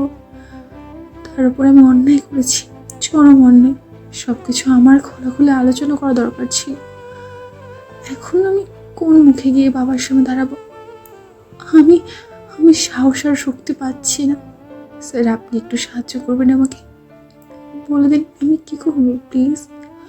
আমার নিজের ওপর আমার খুব ঘৃণা লাগছে। বলে নূর শব্দ করে কেঁদে ওঠে। সৌন্দর্য চুপচাপ নূরের কথা শুনে। কিছু সময় দুই পাশই নীরব হয়ে যায়। তুমি আগে শান্ত হও, চোখের পানি মুছে এক গ্লাস পানি পান করো। আমি ঠিক আছি। আমি যা বলছি তা শোনো। নূর সৌন্দর্যের কথা মতো গিয়ে পানি পান করে, নিজেকে শান্ত করে, ফোন কানে ধরে বসে। লিসেন নূর, উনি তোমার বাবা। বাবা মেয়ের সম্পর্কের মতো মধুর আর কিছুই নেই। তুমি সব ভুলে কাছে গিয়ে বসে বাবা বলে ডাক দাও। তোমাকে আর কিছু করতে হবে না, শুধু তুমি গিয়ে ওনার হাতটা ধরে বাবা বলে ডাকো। তুমি জানো সন্তান যতই অন্যায় করুক না কেন, বাবা মায়ের সাথে বাবা মার সন্তানের মলিন মুখ দেখলে সব ভুলে যায়। তুমি তো কোনো অন্যায় করনি, সব পরিস্থিতির শিকার। মান অভিমান মিটিয়ে নাও নূর। এসব মান অভিমান বেশি দিন জমিয়ে রাখতে নেই। যত তাড়াতাড়ি এসব মেটাবে ততই ভালো। এসব জমিয়ে রেখে পরে আফসোস করো না। আমি এখন বাবার সাথে কথা বলবো। এখন তো অনেক রাত নূর, আঙ্কেল হয়তো ঘুমাচ্ছে। তুমি না বললে ওনার শরীর খারাপ, তাহলে এখন ডিস্টার্ব না করলেই মনে হয় ভালো। আমি এখন যাবো স্যার। আমি জানি আমার বাবা ঘুমায়নি, এখনো জেগে আছে। কিন্তু নূরের কথা বলার মাঝখানেই রুমের দরজায় জোরে জোরে ধাক্কা পড়ে। নূর ঘাবড়ে গিয়ে দরজার দিকে তাকায়। এর মধ্যে নূরের মায়ের কণ্ঠ আসে কানে, নূরকে ডাকছে। নূর, এই নূর, দেখ তোর বাবা কেমন করছে। নূর, তোর কোথায় তোরা? তাড়াতাড়ি আয়, দেখ কেমন করছে তোর বাবা। নূরের মায়ের কথা শুনে নূরের কলিজা মোচড় দিয়ে ওঠে। হাত থেকে ফোন মেঝেতে পড়ে কয়েক খণ্ড হয়ে গেছে। নূর দৌড়ে বেরিয়ে যায়। অপর পাশ থেকে সৌন্দর্য সবই শুনতে পায়। সেও দেরি না করে এক মুহূর্ত তাড়াতাড়ি গাড়ি নিয়ে নূরদের বাড়ির দিকে ছুটে। নূরের বাবা মাথা ধরে ছটপট করে চলেছে, কিছু বলতে পারছে না, শুধু ঘুমিয়ে যাচ্ছে। হাত পা কেমন ঠান্ডা। নূর তাড়াতাড়ি গিয়ে বাবার পাশে বসে জানতে চায় কি হয়েছে, কোথায় কষ্ট হচ্ছে, কিন্তু কোনো উত্তর আসে না। নূরের মা কাঁদছে আর হাত পা মালিশ করছে, কিছুই হচ্ছে না। নূর কি করবে বুঝতে পারছে না, সে যেন হ্যাং হয়ে গেছে। নূর তাড়াতাড়ি পানি দিতে বলে। নূর দৌড়ে পানি এনে দেয়। নূর বাবাকে খাওয়াতে চায়, কিন্তু তার হাত কাঁপুনিতে মুখে পানিও তুলে দিতে পারছে না। নূরের মা আহাজারি বেড়েই চলেছে। নূর, তোর বাবা এমন করছে কেন মা? কিছু কর না নূর। বিপদের সময় কারো মাথায় ঠিক থাকে না। এত রাতে তিনজন মেয়ে মানুষ একা কি করবে বুঝে উঠতে পারছে না। পরিস্থিতি খারাপের দিকে যাচ্ছে, বেশি দেরি করা ঠিক হবে না। নূর বুঝতে পেরে ফোন খুঁজতে থাকে, কিন্তু হায়, ফোন কোথায়? ফোন খুঁজে পাচ্ছে না। তুর এনে ফোন দেয় তুরেরটা। নূর কাউকে ফোন দিতে থাকে, কিন্তু ফোন তুলে না। এর মধ্যে কলিং বেল বেজে ওঠে। নূর তুরকে বলে যেন গিয়ে দেখে কে এসেছে। তুর দরজা খুলে দেখে সৌন্দর্য। তুর কিছু বলবে তার আগেই সৌন্দর্য দৌড়ে ভিতরে ঢুকে নূরের বাবাকে একবার দেখে নিয়ে কাঁধে তুলে নেয়। নূর, তোমরা দরজায় তালা মেরে তাড়াতাড়ি আসো, ফাস্ট, লেট করবা না একদম। নূর মাথা নেড়ে তুর আর মাকে নিয়ে তাড়াতাড়ি সৌন্দর্যের সাথে গাড়িতে উঠে বসে। সৌন্দর্য তত তাড়াতাড়ি সম্ভব ড্রাইভ করতে থাকে। মিনিট 15-র মাঝে সে হাসপাতালে উপস্থিত হয়। সৌন্দর্য চেনা জানা আছে এখানে, তাই আগেই ফোন করে বলে রেখেছিল। ওরা আসার সাথে সাথে নূরের বাবাকে নিয়ে পরীক্ষা করানো শুরু করে। সৌন্দর্য সব ফর্মালিটি পূরণ করেছে। নূর তার মাকে আর তুরকে নিয়ে বসে আছে। নূর যেন পুরো রোবট হয়ে গেছে, একটা শব্দও বের হচ্ছে না মুখ দিয়ে। রাত পেরিয়ে সকাল হচ্ছে, অন্ধকার কেটে আলোকিত হচ্ছে ভুবন, কিন্তু নূরের ভুবন যেন আস্তে আস্তে অন্ধকার হয়ে যাচ্ছে। এক গাদা টেস্ট করাচ্ছে তার বাবার, এখন ঘুমোচ্ছে, ঘুমের ইঞ্জেকশন দিয়েছে ডাক্তার। সৌন্দর্য হাসপাতালেই আছে নূরের সাথে। নূরের মাকে আর বোনকে জোর করে বাড়ি পাঠিয়েছে সৌন্দর্য। সৌন্দর্য দেয়ালে হেলান দিয়ে দাঁড়িয়ে আছে বলে ভুল হবে, সে নূরকে দেখে চলেছে। সেই যে বেঞ্চে মাথা নিচু করে বসে আছে, একবার একটু নড়াচড়াও করেনি। এর মধ্যে সৌন্দর্যের কাঁধে কেউ হাত রাখে। সৌন্দর্য ব্রু কুচকে তাকিয়ে দেখে তার বড় আপু। দুইজন চোখের ইশারায় কিছু বলে, তারপর সৌন্দর্য ওইখান থেকে সরে পড়ে। নূরমা। নূর মাথা তুলে তাকায়। মিস্টার রূপম ওয়াহিদকে দেখে ও কোনো প্রতিক্রিয়া দেখায় না। তুমি কি জানো তোমার বাবা আর আমি খুব ভালো বন্ধু? এতটা ভালো যে দুইজন এক প্লেটে খাবার খেতাম, একই রকম ড্রেস পরে ঘুরে বেড়াতাম। অবশ্য সময়ের সাথে সাথে দূরত্ব বেড়ে গিয়েছিল, তোমরা আমাদের সম্পর্কে জানতেও পারো নাই। এর পিছনেও বিভিন্ন কারণ আছে, কিন্তু সবচেয়ে এখন বেশি গুরুত্বপূর্ণ কারণ তোমাদের বিয়ে নিয়ে। তোমার বাবা কিন্তু আজ অসুস্থ না? এরকম কথা শুনে নূর মিস্টার রূপম ওয়াহিদের দিকে তাকায়। হ্যাঁ, আমি যা বলছি তা সত্য। তোমার বাবা বেশ কিছু মাস যাবৎ অসুস্থ। এতদিন তোমাদের কাউকে বুঝতে দেয়নি, নিজের মধ্যে চেপে রেখেছে। আমাকেও বলতে দেয়নি। আমি যখন জোর করতাম বলতো, নয়তো আমি বলি, কিন্তু দিত না। ওয়াদা করিয়ে রেখেছিল। এখন প্রশ্ন, এতদিন ওয়াদার জন্য বলিনি, তাহলে এখন কেন বলছি? আমি তোমার বাবাকে বলতাম, এসব জিনিস তো লুকিয়ে রাখা যায় না, একদিন না একদিন ঠিক জানতে পারবে। তখন তোমার বাবা বলতো, যখন জানতে পারবে তখন বলিস, কিন্তু এখন বলিস না। ওর সব কথা মেনে নিয়েছি, শুধু এই জন্য যে সে নিয়মিত ওষুধ খাবে, নিজের যত্ন নেবে। কিন্তু দেখো কি করলো। বিয়ে নিয়ে অনেক প্রশ্ন না তোমার? এই অসুস্থতার কথা জানতে পেরেই তোমার বাবা পাগলের মতো হয়ে গেছে। সারাদিন শুধু বলতো, আমার মেয়ে দুইটার কি হবে, কে দেখবে ওদের? আমার নূর তো বাস্তব জীবন থেকে অনেক পিছিয়ে, কি হবে মেয়েটার? একা কি করে সব সামলাবে? সবচেয়ে বেশি টেনশন করতো তোমাকে নিয়ে। তোমার পাশে একজন পারফেক্ট জীবনসঙ্গী চাইতো। তখন আমি আমার একমাত্র ভাতিজা সৌন্দর্যের কথা বলি তোমার বাবার কাছে। সবচেয়ে মজার ব্যাপার কি জানো? আমার এত ভালো বন্ধু হওয়া সত্ত্বেও তোমার বাবাকে 1 সপ্তাহ সময় দিয়েছি সৌন্দর্যের পিছনে গোয়েন্দাগিরি করতে। ঠিক 1 সপ্তাহ পর তোমার বাবা এসে বলে, এই ছেলেই তার মেয়ের জামাই হবে। একজন শান্ত হলে আরেকজন উত্তাল ঢেউয়ের মতো হতে হয়। হ্যাঁ মানছি, আমরা ডিজিটাল যুগে এসেও বিয়ে নামক বন্ধনকে এমনভাবে আরও ওপর অনুমতি ছাড়া চাপিয়ে দিতে পারি না। কিন্তু এটা তো জানো, সব বাবা মাই চায় তার সন্তান বেস্ট পাক, ভালো থাকুক। তোমার বাবা চাও, কোনো ভুল নেই। যখন নিজের সন্তান হবে তখন বুঝতে পারবে সৌন্দর্য জীবন সঙ্গী হিসাবে খারাপ না মা। জীবনকে একবারও সুযোগ দিয়ে দেখো। আর তোমার মনে হতে পারে একটা বিবাহিত ছেলে। মিস্টার ওয়াহিদ আর কিছু বলার আগেই সৌন্দর্য এসে ওখানে উপস্থিত হয়। কিসের কাগজপত্র নিয়ে কথা আছে? মিস্টার রূপম ওয়াহিদের নূরের মাথায় হাত বুলিয়ে চলে যায়। নূর একইভাবে বসে থাকে। এগুলো সব ফিনিশ করো ফার্স্ট। বলেই নূরের পাশে এক বস্তা খাবার রাখে সৌন্দর্য। অবশ্য নূরের খাবার দেখে তাই মনে হচ্ছে। নূর খাবারের দিকে তো সৌন্দর্যের দিকে একবার তাকাচ্ছে। আমার দিকে তাকাতে বলিনি ম্যাডাম, খাবার খেতে বলেছি। আমাকে দেখার অনেক সময় পাবে, এমনকি সারা জীবন আমাকে দেখে দেখে বড়ো হতে হবে। সো এখন যেটা করলে কাজে দিবে সেটা করো। খাবারগুলো ঠান্ডা হওয়ার আগেই খেয়ে নাও। আমি খাবো না, খিদে নেই আমার। সৌন্দর্য ভ্রু কুঁচকে নূরের দিকে তাকিয়ে বলে, তুমি কি বললে? আবার একবার বলবে? আমি আসলে শুনতে পাইনি। আমার এখন খেতে ইচ্ছে করছে না স্যার, আমি খাবো না। তুমি কি চাও তোমাকে এখান থেকে চলে যেতে হোক? নিশ্চয়ই চাও না, তাই না? যদি না চাও তাহলে ফাতিয়া বলা গুড গার্লের মতো খেয়ে নাও। নূরের জোরাজুরি করতে বা কথা বলতে একটুও ইচ্ছা করছে না। সে ভিতর থেকে ভেঙে ঘুরে গেছে। না চাওয়া সত্ত্বেও খাবার হাতে নেয় খাওয়ার জন্য। নূর খাবার মুখে নিতে নিতে সৌন্দর্যের দিকে তাকায়। সে এখন ফোন নিয়ে বিজি। শুকনো ঢোক গিলে আমতা আমতা করে বলে, আপনি কিছু খাবেন না স্যার? অনেক বেলা তো হয়ে গেছে। আমি কফি খেয়েছি, আপাতত কিছু খাবো না। খিদে লাগলে পরে খেয়ে নেব, তোমাকে আমার খাওয়া নিয়ে ভাবতে হবে না। এখানে তো অনেক খাবার আছে, আপনি এখান থেকে নিয়ে খান। সৌন্দর্য ফোন পকেটে ঢুকিয়ে নূরের দিকে পূর্ণ দৃষ্টিতে তাকায়। তারপর কিছু না বলে নূরের হাত থেকে আধ খাওয়া পাউরুটিটা নিয়ে কামড় বসায়।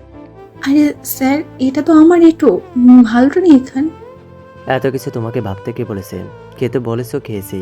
এবার কথা কম বলে খাওয়া শেষ করো, দেন ডাক্তারের কাছে যেতে হবে। নূর ডাক্তারের কাছে যাওয়ার কথা শুনে তাড়াতাড়ি খাওয়া শেষ করে। ডাক্তারের কেবিনে বর্তমানে নূর আর সৌন্দর্য বসে আছে। নূর ভয়ে ঘেমে নেই একাকার। হাত কসলাতে কসলাতে মনে হচ্ছে চামড়া উঠিয়ে ফেলবে হাতের। ডক্টর রিপোর্টে চোখ বুলাচ্ছে।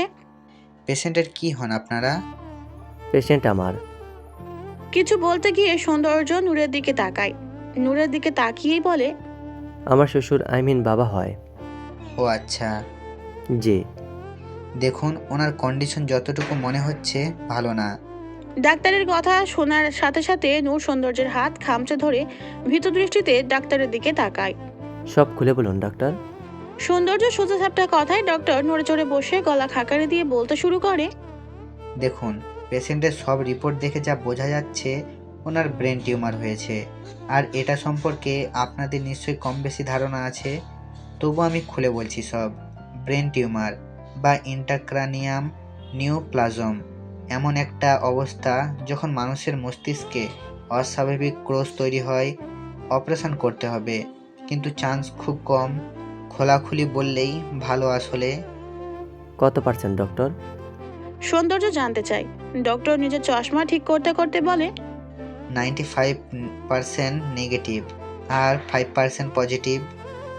ডক্টরের কথা শুনে নূর শব্দ করে কেঁদে ওঠে। সৌন্দর্য নূরের দিকে তাকিয়ে ডক্টরকে বলে, ডক্টর, আমরা এই বিষয়ে পরে কথা বলি। হ্যাঁ, আপনাদের ইচ্ছে। সৌন্দর্য পরে নিজে আলাদা করে ডক্টরের সাথে কথা বলে। ডক্টর জানায়, ওনার শরীরের কন্ডিশন ততটা ভালো না, কিছুটা উন্নত হলে করাতে হবে। আর যে ডাক্তার অপারেশন করবে উনি বর্তমানে দেশের বাইরে আছে। উনি সপ্তাহখানেক পরে আসবে। সব কিছু উনি আবার পর্যবেক্ষণ করে উনি ডিসিশন জানাবে। আপাতত 2 দিন নূরের বাবাকে হাসপাতালে রেখে বাড়িতে নিয়ে আসা হয়। এই 2 দিন সৌন্দর্যও হাসপাতালেই ছিল। নূরের বাবা এখন কিছুটা ভালো আছে, তবে অতটাও নয়। সৌন্দর্য নিজে ওদের বাড়ি পৌঁছে সবকিছু বুঝিয়ে তারপর বাড়িতে যায়। এই 2 দিন না ভালো মতো ঘুম হয়েছে আর না খাওয়া দাওয়া। সৌন্দর্য নিজেও কেমন অসুস্থ বোধ করছে, তাই ভার্সিটি থেকে একদিনের জন্য ছুটি নিয়েছে। সিদ্ধান্ত নিয়েছে এই একদিন ঘুমিয়ে কাটিয়ে দিবে, কিন্তু নিজে ঘুম আর বিশ্রাম করার ফাঁকেও একটু পর পর নূরকে কল দিয়ে তার বাবার খোঁজ খবর নিতে ভুলছে না। কিছু লাগবে কিনা, লাগলে যেন সাথে সাথে কল করে। লজ্জা নিয়ে যেন বসে না থাকে, বা সৌন্দর্য কিছু মনে করবে কিনা এই ধারণা নিয়ে যেন বসে না থাকে। যখনই দরকার পড়বে, সেটা রাত 2টো হলেও যেন তাকে ফোন করে জানানো হয়, নয়তো পরে এর জন্য সৌন্দর্য দেখে নিবে বলে হুমকি দেয়। সৌন্দর্যের এরূপ কথায় নূর অবাক। লোকটা তাদের ভালো করতে চাইছে, তাও আবার হুমকি দিয়ে। নূর তার বাবার কাছ থেকে নড়ছেই না, সব নিজের হাতে করছে। বাবার সাথে কত কথা বলছে, এতদিনের জমানো সব কথা যেন ঢেলে দিচ্ছে। নূরের বাবা মেয়ের দিকে তাকিয়ে শুধু তার কড়া পাগলামিগুলো দেখছে। ভিতর থেকে শক্ত মানুষটা ভেঙে গেছে। খুব করে কাঁদতে ইচ্ছে করে, কিন্তু মেয়ে আর বউয়ের সামনে একেবারে কাঁদা যাবে না, নয়তো ওরা ভেঙে পড়বে। মেয়েদের মন ভরে দেখে নিচ্ছে, কেন যেন মন বলছে আর দেখতে পারবে না। মেয়েদের সাথে আর হাসি খুশি মুহূর্ত উপভোগ করতে পারবে না। নূর রাতের খাবার শেষ করে অনেকটা সময় বাবার সাথে গল্প করে কাটিয়েছে। অবশ্য নূর একা না, সাথে দূর আর তার মাও ছিল। রাত প্রায় 11টা বাজে। নূরের বাবাকে ওষুধ খাওয়ানো হয়েছে, ওষুধের প্রভাবে ঝিমাচ্ছে দেখে গল্পের সমাপ্তি ঘটিয়ে দেয়। বাবাকে সুন্দর করে শুয়ে দিয়ে লাইট অফ করে 2 বোনই নিজেদের রুমে এসে পড়ে। নূর বিছানায় শুয়ে ছটপট করে, কিন্তু কেন জানি চোখের পাতায় ঘুম ধরা দেয় না। উঠে বসে বই নেয় পড়ার জন্য, কিন্তু এতেও মনোযোগ বসে না। শেষে ফোন হাতে নেয়। ফোন অন করতেই দেখতে পায় সৌন্দর্যের মেসেজ। ফোন হাতে নিলে মেসেজ দিও, কথা আছে। নূর হোয়াটসঅ্যাপে ঢুকে সৌন্দর্যকে মেসেজ দেয়। জি স্যার, বলুন কি বলবেন? মেসেজ দিয়ে নূর ইশরাতের সাথে কথা বলতে যায়। মিনিট 2 পরই মেসেজ আসে, কাল সকাল 11টার দিকে তৈরি হয়ে থেকো, এক জায়গায় যাব। কোথায় যাব স্যার? গেলেই তো দেখতে পাবে। তুমি তৈরি হয়ে থেকো, আমি তোমাকে পিক করব। কিন্তু কোনো কিন্তু না, বেশি সময় লাগবে না। আর দরকার আছে বলেই তো বলেছি। নূর কিছু একটা ভেবে রাজি হয়ে যায়। আচ্ছা জানিয়ে ফোন রেখে ঘুমানোর চেষ্টা করে। পরের দিন যথাসময়ে নূর তৈরি হয়ে থাকলেও বাইরে না দাঁড়িয়ে বাড়িতেই থাকে। একা একা দাঁড়িয়ে থাকতে কেমন যেন আনইজি ফিল হচ্ছিল। সৌন্দর্য নূরদের বাড়ির সামনে এসে গাড়ি থামিয়ে দাঁড়ায়। মেয়েটাকে টাইম দিয়ে দিয়েছে, কিন্তু এখনো আসার নাম নেই। ঘড়ি ধরে 5 মিনিট অপেক্ষা করে সৌন্দর্য। মেজাজ খুব খারাপ হচ্ছে তার। সময় জ্ঞানহীন মানুষদের একদম পছন্দ না, আর এই মেয়েটা অপছন্দের কাজগুলোই করছে। সৌন্দর্য ফোন হাতে নিয়ে নূরের ফোনে কল দেয়। নূর সৌন্দর্যের ফোন দেখে রিসিভ না করে মা বাবাকে বলে বের হয়। এদিকে কল রিসিভ না করায় সৌন্দর্য রাগে ফুঁসতে থাকে। এইদিক ওইদিকে তাকিয়ে নিজের রাগ নিয়ন্ত্রণ করার চেষ্টা চালায়, কিন্তু হুট করে সামনের দিকে তাকিয়ে নিজের রাগ যেন সব নিমেষেই গায়েব হয়ে যায় এক সাদা বড়ি স্নিগ্ধ মুখ দেখে। নূর ধীর পায়ে হেঁটে এসে সৌন্দর্যের সামনে দাঁড়ায়, নিচের দিকে তাকিয়েই বলে, আসলে আমি আগেই তৈরি হয়েছিলাম, এখানে দাঁড়িয়ে থাকতে আমার আনইজি লাগছিল, তাই আসিনি, বাড়িতেই ছিলাম। আপনি কি অনেক সময় ধরে অপেক্ষা করছেন স্যার? সৌন্দর্য এখনো নূরের দিকেই তাকিয়ে আছে। নূরের কথাগুলো শুনেছে কিনা বোঝা গেল না। নূর সৌন্দর্যের সারা শব্দ না পেয়ে চোখ তুলে তাকায়, তারপর সৌন্দর্যকে আবার ডাক দেয়। স্যার। No response. এইবার একটু জোরেই ডাক দেয়। সৌন্দর্য নিজেকে সামলে নিয়ে বলে, হ্যাঁ। যাবেন না? সৌন্দর্য মনে মনে বলে, যাব কি করে, আমি তো আটকে গেছি। চলো। বলেই সৌন্দর্য গাড়িতে উঠে বসে। সৌন্দর্যের সাথে নূরও গিয়ে গাড়িতে ওঠে। সৌন্দর্য নূরকে নিয়ে ফাতিহার স্কুলে যায়। ফাতিহার স্কুলে কিছু কাজ আছে, আর তার মধ্যে নূরের মনটা যেন একটু ভালো হয় তারই চেষ্টা। স্কুলে এসে সৌন্দর্য প্রথমেই অফিসে ঢুকে স্যার ম্যাডামদের সাথে কিছু সময় কথা বলে।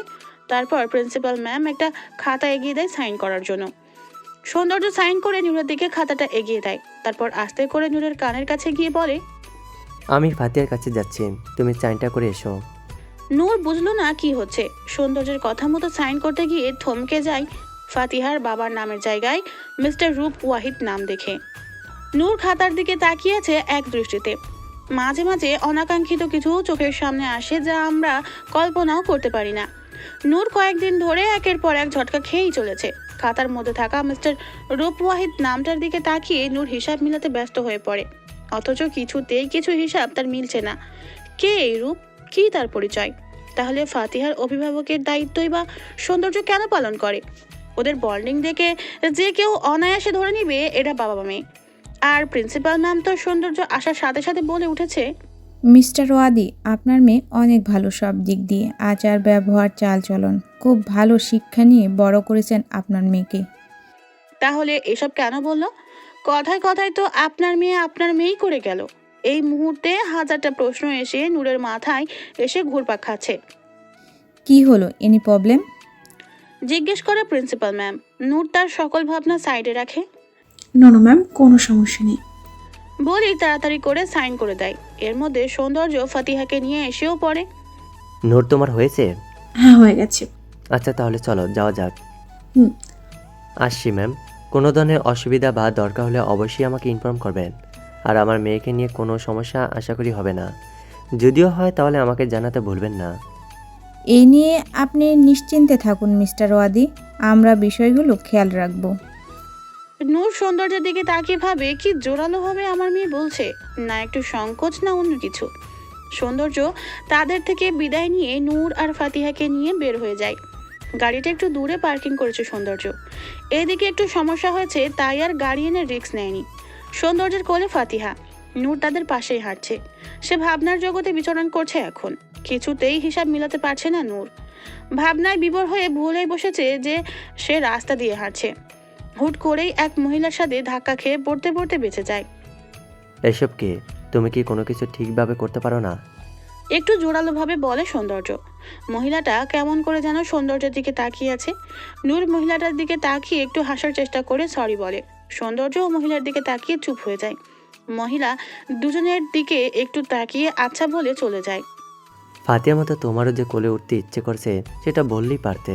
শুধু শুধু এরকম বেয়াখালি হয়ে অ্যাক্সিডেন্ট করার তো প্রয়োজন ছিল না। আমাকে বলতে যে কোলে উঠতে ইচ্ছে করছে। আমি তোমার হাজবেন্ড হই, অবশ্যই তোমার কোনো ইচ্ছা অপূর্ণ রাখবো না। নূর চোখ বড় বড় করে সৌন্দর্যের দিকে তাকায়। কি বলছে কি ঠোঁটকাটা লোকটা এই বাচ্চা মেয়ের সামনে? ওয়াও মিস্টার ওয়াহিদ, তুমি মামাকেও কোলে নিবে? মাম, এসব বড়দের কথায় কান দিতে নেই, তুমি চকলেট খাও। বলেই পকেট থেকে একটা চকলেট বের করে দেয়। ফাতিহা চকলেট পেয়ে খাওয়ায় ব্যস্ত হয়ে যায়। এদিকে কি হচ্ছে তার আর কোনো হুঁশ নেই। সৌন্দর্য একটু এগিয়ে নূরের হাত ধরে। নূর সৌন্দর্যের ছোঁয়ায় কেঁপে ওঠে। সৌন্দর্য একটু এগিয়ে নূরের কানের কাছে ফিস ফিস করে বলে, আমার বউয়ের কোলে ওটা ইচ্ছেও আমি পূরণ করব। এখন আপাতত এভাবেই আসো। বলে নূরের হাত ধরে এগিয়ে যায় গাড়ির দিকে। নূর একবার হাতের দিকে তো একবার সৌন্দর্যের দিকে তাকায়। কেন জানি ভালো লাগায় পুরো শরীর শিউরে উঠছে। সৌন্দর্য নিজেই নূরকে গাড়িতে তুলে সিট বেল্ট বেঁধে দেয়। এই প্রথম বাবা ছাড়া অন্য কোনো পুরুষ এত কেয়ার করছে। বাবার কথা মাথায় আসতেই চোখ ভিজে ওঠে অশ্রুতে। অনেক করে আটকানোর চেষ্টা করে চোখের পানি নূর, কিন্তু চোখ কি বাধা মানে? কষ্ট মনে হলে টুপ করে গাল বেয়ে কোলে এসে চোখের পানি পড়ে। নূর সৌন্দর্য দেখার আগেই তাড়াতাড়ি চোখ মুছে নেয়। সৌন্দর্য কোথায় নিয়ে যাচ্ছে নূর জানে না, জিজ্ঞেসও করেনি কোথায় যাচ্ছে। বসে ফাতিহার সাথে টুকটাক কথা বলছে। এটা খেয়াল করেনি গাড়ি ওদের বাড়ির রাস্তায় যাচ্ছে। মাঝখানে আবার সৌন্দর্য গাড়ি দাঁড় করিয়ে কোথায় যেন যায়। মিনিট 15 পর ফিরে আসে 2 হাত ভর্তি করা ব্যাগ, আর এসবের ভিতর মনে হয় ফল মিষ্টি আছে। নূরের যা মনে হলো। নূর এসব দেখেও কিছু জিজ্ঞেস করেনি। সৌন্দর্য গাড়ি এনে নূরদের বাড়ির সামনে থামায়। নূর আর ফাতিহা তখন গল্প করতে ব্যস্ত। এই যে আমার 2 ম্যাডাম, আপনাদের গল্প কি শেষ হয়েছে? না হলে একটু রেস্ট নিন, বাড়িতে গিয়ে আবার শুরু করবেন, ঠিক আছে? বাড়ির কথা বলতেই নূর বাইরের দিকে তাকিয়ে দেখে ওদের বাড়ির সামনে গাড়ি দাঁড় করানো। ফাতিহার থেকে বিদায় নিয়ে নূর চলে যেতে নেয়। আশ্চর্য, আমাদেরকে কি তোমাদের বাড়িতে নেবে না নাকি? ওইটা শুধু তোমার একার বাড়ি না, আমার শ্বশুর আব্বার আর ফাতিহার নানুর বাড়ি, তাই না ফাতিহা? ফাতিহা মাথা নেড়ে জানাই ঠিক। নূর আহাম্মক বনে যায়। আজও যে বাড়িতে যাওয়ার কথা বলতে ভুলে গেছে সেটা মাথায় আসতেই ঠাঁচিয়ে চড় মারতে ইচ্ছে করলো নিজের মাথায় নিজেরই। এর মধ্যে সৌন্দর্য ফাতিহাকে নিয়ে গাড়ি থেকে নেমে দাঁড়ায়। নূরের কোলে ফাতিহাকে দিতে দিতে বলে, ধরো তোমার মেয়েকে। তারপর গিয়ে গাড়ির পিছন থেকে কিনে আনা জিনিসপত্রগুলো নিজের হাতে নিয়ে নূরকে চোখের ইশারায় ভিতরে যেতে বলে। নূর রোবটের মতো চলতে থাকে।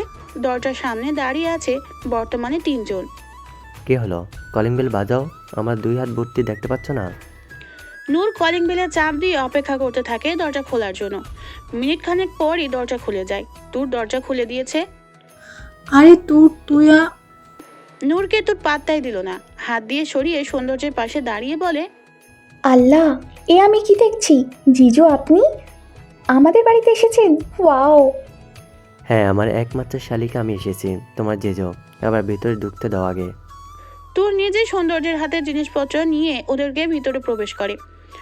সৌন্দর্যকে দেখে নূরের বাবা মা খুব খুশি হয়। সবচেয়ে বেশি খুশি হয় নূরের বাবা। নূর আর সৌন্দর্য পাশাপাশি দাঁড়িয়েছিল।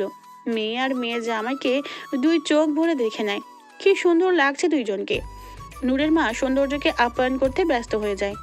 যদিও বাড়িতে কারোরই মনের অবস্থা ভালো না, তবুও জামাইকে তো আর এমনি এমনি বসিয়ে রাখা যায় না। তার উপর নূরের বাবা নিজে বলে দিয়েছে সৌন্দর্য আর ফাতিহার জন্য কি কি রান্না করতে হবে। তাদের আপ্যায়নের যেন কোনো কমতি না থাকে। একটা মাত্র জামাই। তুর ফাতিহাকে নিয়ে নিজের রুমে গিয়ে নিজের সাদার জিনিস দিয়ে বসিয়েছে। নূর নিজের রুমে চলে গেছে ফ্রেশ হয়ে জামা চেঞ্জ করতে। সৌন্দর্য বসে বসে নূরের বাবার সাথে গল্প করছে। নূরের বাবা গল্প করতে করতেই এক পর্যায়ে ঘুমিয়ে যায়। সৌন্দর্য আর এখানে বসে থাকে না, উঠে ড্রয়িং রুমের দিকে চলে যায়। চারিদিকে চোখ বুলিয়ে দেওয়ালের দিকে তাকাতেই ওদের 4 জনের বড় একটা ফ্যামিলি ফটোর দিকে নজর যায়। সৌন্দর্য দাঁড়িয়ে দাঁড়িয়ে দেখছে। এর মধ্যে পিছন থেকে তুর এসে বলে, আরে জিজু, আপনি এখানে একা একা কি করছেন? ফ্রেশও হননি দেখা যায়। আসুন আমার সাথে, বলেই টেনে নিয়ে যেতে থাকে। আরে শালিকা, কোথায় নিয়ে যাচ্ছ? আপুর রুমে। এখন আমি তোমার আপুর রুমে গিয়ে কি করব? তার চেয়ে বরং আমাকে গেস্ট রুমটা দেখে দাও, একটু ফ্রেশ হওয়া দরকার। ফ্রেশ হলে একটু হবেন কেন শুনি? পুরোপুরি হন নিজের বউয়ের রুমে গিয়ে। বলে চোখ মেরে জোরে ধাক্কা দিয়ে সৌন্দর্যকে ভিতরে ঢুকিয়ে বাইরে থেকে দরজা আটকে তোর মুচকি হেসে চলে যায়। এইদিকে নূর মাত্রই ফ্রেশ হয়ে বের হয়েছে। বাথরুমে জামা নিয়ে যেতে ভুলে গেছে, তাই রুমেই চেঞ্জ করবে বলে ঠিক করে নেয়। সাধারণত নূর তার রুম লক করে না। বাড়িতে তেমন কেউ নেই, আর থাকলেও নক করে ঢুকে। আজ যে বাড়িতে সৌন্দর্য এসেছে সেটা মাথা থেকে বের হয়ে গেছে নূরের। মাত্রই ওনাটা রেখে জামা নিতে যাবে, কোথা থেকে হুট করে সৌন্দর্য এসে নূরকে নিয়ে ধপাস করে বিছানায় পড়ে যায়। তুরের হুট করে ধাক্কায় সৌন্দর্যও নিজের ব্যালেন্স রাখতে পারেনি, নূরকে সাথে নিয়ে বিছানায় পড়ে যায়। নূর কি হলো কিছুই বুঝলো না। সে অনুভূতি শূন্য হয়ে সৌন্দর্যের দিকে তাকিয়ে আছে। 2 জনের দৃষ্টি 2 জনের দিকে নিবদ্ধ। 2 জনের পৃথিবী যেন থমকে গেছে। সৌন্দর্যের কি হলো কে জানে। নিজের হাত নূরের পিছনে রেখে নূরকে নিজের সাথে পুরোপুরি মিশিয়ে নিয়ে জড়িয়ে ধরে। সৌন্দর্যের জড়িয়ে ধরা বেশি সময় স্থায়ী হলো না। যেভাবে ঝড়ের বেগে জড়িয়ে ধরেছে সেভাবেই ঝড়ের বেগে নূরের কাছ থেকে ছিটকে সরে উঠে দাঁড়িয়েছে। নূর হ্যাং হয়েছিল, বুঝতেও পারেনি যে তাকে সৌন্দর্য জড়িয়ে ধরেছে। সৌন্দর্য উঠে দাঁড়ানোর পর তার হুঁশ আসে। উঠে বসে সৌন্দর্যের দিকে তাকিয়ে দেখে সৌন্দর্য অন্যদিকে মুখ করে আছে। নূর সৌন্দর্যের কাহিনী কিছুই বুঝলো না। নিজের দিকে চোখ যেতেই লজ্জায় মাটিতে মিশে যেতে ইচ্ছে করলো নূরের। তাড়াতাড়ি করে ওড়না গায়ে দিয়ে বড় বড় নিঃশ্বাস নিতে থাকে। সৌন্দর্য পরিবেশ স্বাভাবিক করার জন্য বলে, দেখে চলাচল করতে পারো না নাকি নূর? নিজের স্বামী বলে এভাবে সুযোগ নিয়ে যখন তখন আমার ইজ্জতের উপর হামলা করবে? তোমার বাড়িতে আসছি বলে তুমি এভাবে সুযোগ নেবে? ছি, কি বাজে কথা এসব! আপনি কি বলছেন স্যার? আপনার মাথা কি ঠিক আছে নাকি পুরোপুরি খারাপ হয়ে গেছে? কিসব কথা বলছেন? আর আমি কখনো আপনার উপর সুযোগ নিতাম শুনি? পড়েছেন তো আপনি, কোথা থেকে হুট করে উড়ে এসে একেবারে গায়ের উপর পড়েছেন। নিজে দোষ করে মুখের জোরে একেবারে আমার উপর দোষ চাপিয়ে দিচ্ছেন। এক নাগাড়ে কথাগুলো বলে নূর হাঁপাতে থাকে আর জোরে জোরে নিঃশ্বাস নিতে থাকে। এভাবে হাঁফানি রোগীর মতো নিঃশ্বাস নেওয়ার কি আছে আশ্চর্য? আমি এখনও তোমার সাথে কিছু করিনি, না করতেই তোমার এই অবস্থা। বাড়িতে দেখা যায় আগে থেকে অক্সিজেন সিলিন্ডার রাখতে হবে। কি করার কথা বলছেন আপনি? প্রশ্নটা করে নূরের মাথায় আসে লোকটা কি বোঝানোর চেষ্টা করছে। বুঝতে পেরে লজ্জায় মিয়ে যায়, মুখ দিয়ে বেরিয়ে আসে ছি, কি নোংরা আপনি স্যার। মনে মনে ঠিক করে নেয় আর একটাও কথা বলবে না এই ঠোঁটকাটা লোকটার সাথে। কী কথা বলছি বুঝতে পারছো না? তুমি কি চাইছো সব খুলে বলি? তাহলে সেই আশা ছেড়ে দাও। আমি বলাই না, করায় বিশ্বাসী, করে দেখাবো। বলে চোখ টিপটাই সৌন্দর্য। নূর এসব শুনে চোখ মুখ কুঁচকে ফেলে। নূরের মুখের এমন ভঙ্গিমা দেখে সৌন্দর্য মুচকি হাসে। তোমার রুম, তুমি যা ইচ্ছে তাই করো, কিন্তু তার আগে লক করে নিও। পকেটে হাত গুজে শীষ বাজাতে বাজাতে সৌন্দর্য রুম থেকে বের হয়ে যায়। নূর তার যাওয়ার দিকে তাকিয়ে ভাবে, এমন অশ্লীল কথা কি করে বলতে পারে লোকটা? মুখে কি কিছু আটকায় না? দেখে মনে হয় কি রাখি, কি ভাব ধরে থাকে। নূর এসব ভাবতে ভাবতে মাথায় হাত দিয়ে বসে পড়ে। বিকেলের দিকে খাওয়া দাওয়া করে সৌন্দর্য আর ফাতিহা চলে যায়। এর মধ্যে একবারও নূর সৌন্দর্যের সামনে পড়েনি, লুকিয়ে লুকিয়ে থেকেছে। কে জানে আবার কখন কি বলে দেয়। লোকটা দিন দিন কেমন নির্লজ্জ হয়ে যাচ্ছে। ফাতিহার সাথে আবার সময় কাটিয়েছে। যাওয়ার সময় সৌন্দর্য অবশ্য চোখ ঘুরিয়ে নূরকে খুঁজেছে, কিন্তু পায়নি। নূরের মাও বলেছিল আসার জন্য, কিন্তু আসেনি। ইশরাত কানে হাত দিয়ে বসে বসে মোবাইল টিপছে। তার মা সেই যে বকাবকি শুরু করেছে, থামার নামগন্ধ নেই। মোবাইল গিলে খা, মোবাইলের ভিতর ঢুকে যা, পড়াশোনা আর করতে হবে না, খেতেও হবে না, মোবাইল দেখলেই পেট ভরবে। বইটা নিয়ে একটু বসে না, সারা দিন রাত 24 ঘন্টা মোবাইল আর মোবাইল। ইশরাতের মায়ের কথা ইশরাত কানেই তুলে না, সে তার মতো মোবাইল দেখতে ব্যস্ত। গ্রুপে ফ্রেন্ডদের সাথে আড্ডা দিতে থাকে। সকলেই এখন ফ্রি। গ্রুপে তুমুলভাবে চ্যাটিং চলছে। সকলেই হাসি মজা করছে কে কি করবে। কেউ কেউ বলছে জব করবে, কেউ বা বিদেশে সেটেল হবে, আরও নানান আলোচনা। সকলের ভবিষ্যৎ পরিকল্পনা আলাদা হলেও ইশরাতের একটাই পরিকল্পনা, সে আর বেশি পড়াশুনো করবে না, বিয়ে করে নেবে। এসব পড়াশুনো আর মাথায় ধরে না। বিয়ে করে নিলে আর পড়তে হবে না। আহা, জামাই নিয়ে সারা দিন ঘুরে বেড়াবে, রেস্টুরেন্টে যাবে, কাপল পিক তুলে ফেসবুকে আপ দিয়ে দেখিয়ে দিবে। এতদিন মানুষের কাপল পিকে রিয়াক্ট দিয়ে এসেছে। বান্ধবীদের বলে প্রস্তুতি নিতে, তার আর তালহা স্যারের কাপল পিকে রিয়াক্ট দেওয়ার প্রস্তুতি নিতে। কয়েকজন এই নিয়ে ইশরাতের সাথে মজা নিচ্ছে, তো কয়েকজন উৎসাহ দিচ্ছে এগিয়ে যাওয়ার জন্য। ইশরাত মজায় মেতেছে, মায়ের কথা কানেই তুলল না। এর মধ্যে ইশরাতের বাবাও বাড়িতে এসেছে। ওনার সাথে আরেক দফা শুরু করে দিয়েছে ইশরাতের মা। বকাবকি করে শান্ত হয়। পরিবেশ ঠান্ডা দেখে স্বস্তির নিঃশ্বাস নেয় ইশরাত। রাতে খাওয়ার সময় হয়ে যায়। ইশরাতের বাবা মেয়েকে ডাকতে থাকে খাওয়ার জন্য। ধুর, ভালো লাগে না। কি সুন্দর আড্ডা দিচ্ছি, আমি পরে খেলে কি এমন হতো? বলেই ইশরাত খাওয়ার জন্য যায়, সাথে ফোনও নিয়ে যায়। খেতে খেতে চ্যাটিং না করতে পারুক, এদের মেসেজ তো দেখতে পারবে, নয়তো ওকে ছাড়াই এরা এগিয়ে যাবে। মাঝে মাঝে বাম হাতেও রিপ্লাই দিতে পারবে, এই ভেবে ফোন সাথে নিয়ে যায়। মায়ের খাবার দিতে দেরি হচ্ছে দেখে আবার ফোনে মেসেজ দিতে থাকে। ইশরাতের মা খাবার নিয়ে আস্তে আস্তে ইশরাতকে ফোন টিপতে দেখে তেলে বেগুনে চলে ওঠে, আবার শুরু করে দেয়। ইশরাতের বাবাকে বলে ঘটক লাগানোর জন্য পড়াশুনো আর করতে হবে না, বিয়ে দিয়ে দিবে, শ্বশুরবাড়ি গিয়ে বাকি পড়াশুনো করবে। বিয়ের কথা শুনে ইশরাত কেঁদে দেওয়ার মতো অবস্থা। সে কিছুতেই বিয়ে করবে না, পড়াশুনো শেষ করে বিয়ে করবে। ইশরাতের মাও নাছোড়বান্দা, তিনি বলে চলেছেন যে করেই হোক বিয়ে দিয়েই ছাড়বে। মা মেয়ের কথা শুনে দুইজনকে এক ধমক দেয় ইশরাতের বাবা। থামবে তোমরা, কি শুরু করেছো বলো তো? সাঁদিতে কি খেতেও দিবে না? ইশরাতের বাবার ধমকে ইশরাতের মা চুপ হয়ে যায়, কিন্তু ইশরাত এখনো কান্নার ভান করে বলতে থাকে, আমি এখন কিছুতেই বিয়ে করব না। চুপচাপ খা, তোকে পড়াশোনা শেষ হওয়ার আগে আমি বিয়েই দেব না। ইশরাত মনে মনে লুঙ্গি ডান্স দেয়। ইশরাতের মা তরকারি আনতে চলে যায়। এই সুযোগে ইশরাত ভাবে একটা ফানি পোস্ট করে আসা যায়। ফেসবুকে এসে বিয়ে করার জন্য চিল্লাতে থাকা লোকজন বাড়িতে বিয়ের কথা বললে কান্না করে, কিন্তু এ কি, ফোন হাতে নিয়ে টাসকি খায় ইশরাত। তাড়াহুড়ো করে ওই সময় ফোন রাখতে গিয়ে তালহার কাছে কল চলে গেছে মেসেঞ্জারে। কল রিসিভ হয়েছে আরও 3 মিনিট আগে। তার মানে লোকটা সব কথা শুনেছে। ইশরাত তাড়াতাড়ি কল কেটে দেয়। মান সম্মানের ফালুদা হয়ে গেছে। এই তালা বেটাকে দেখে নিবে সে। অন্য সময় কল দিলে রিসিভ করে না, আর আজ ভুলে চলে গেছে, এটা ঠিকই ধরেছে। নূরের বাবাকে আজ হাসপাতালে আনা হয়েছে। এখন শরীরটা কিছুটা ভালো। গত পরশু ওই ডাক্তার দেশে এসেছে, গতকাল ছুটিতে ছিল, তাই আজ নিয়ে আসা হয়েছে। আজ আবার নতুন করে সব পরীক্ষা করে তারপর অপারেশনের তারিখ দেওয়া হবে। আজ ওর সাথে সৌন্দর্য আর মিস্টার রূপম ওয়াহিদ এসেছে। সব কিছু ওনারাই দেখাশুনো করছে। নূর নিজেকে কিছুতেই শান্ত করতে পারছে না। ভয়ে হাত পা জমে যাচ্ছে, কপাল বেয়ে ঘাম ঝরছে। বাবার মুখের দিকে তাকিয়ে কাঁদতেও পারছে না। ভিতরে ভিতরে রক্তক্ষরণ হচ্ছে। বেঞ্চের উপর হাত রেখে একবার খুলছে তো একবার বন্ধ করছে। চোখ বন্ধ করে নিজের যন্ত্রণা কমানোর চেষ্টা করছে।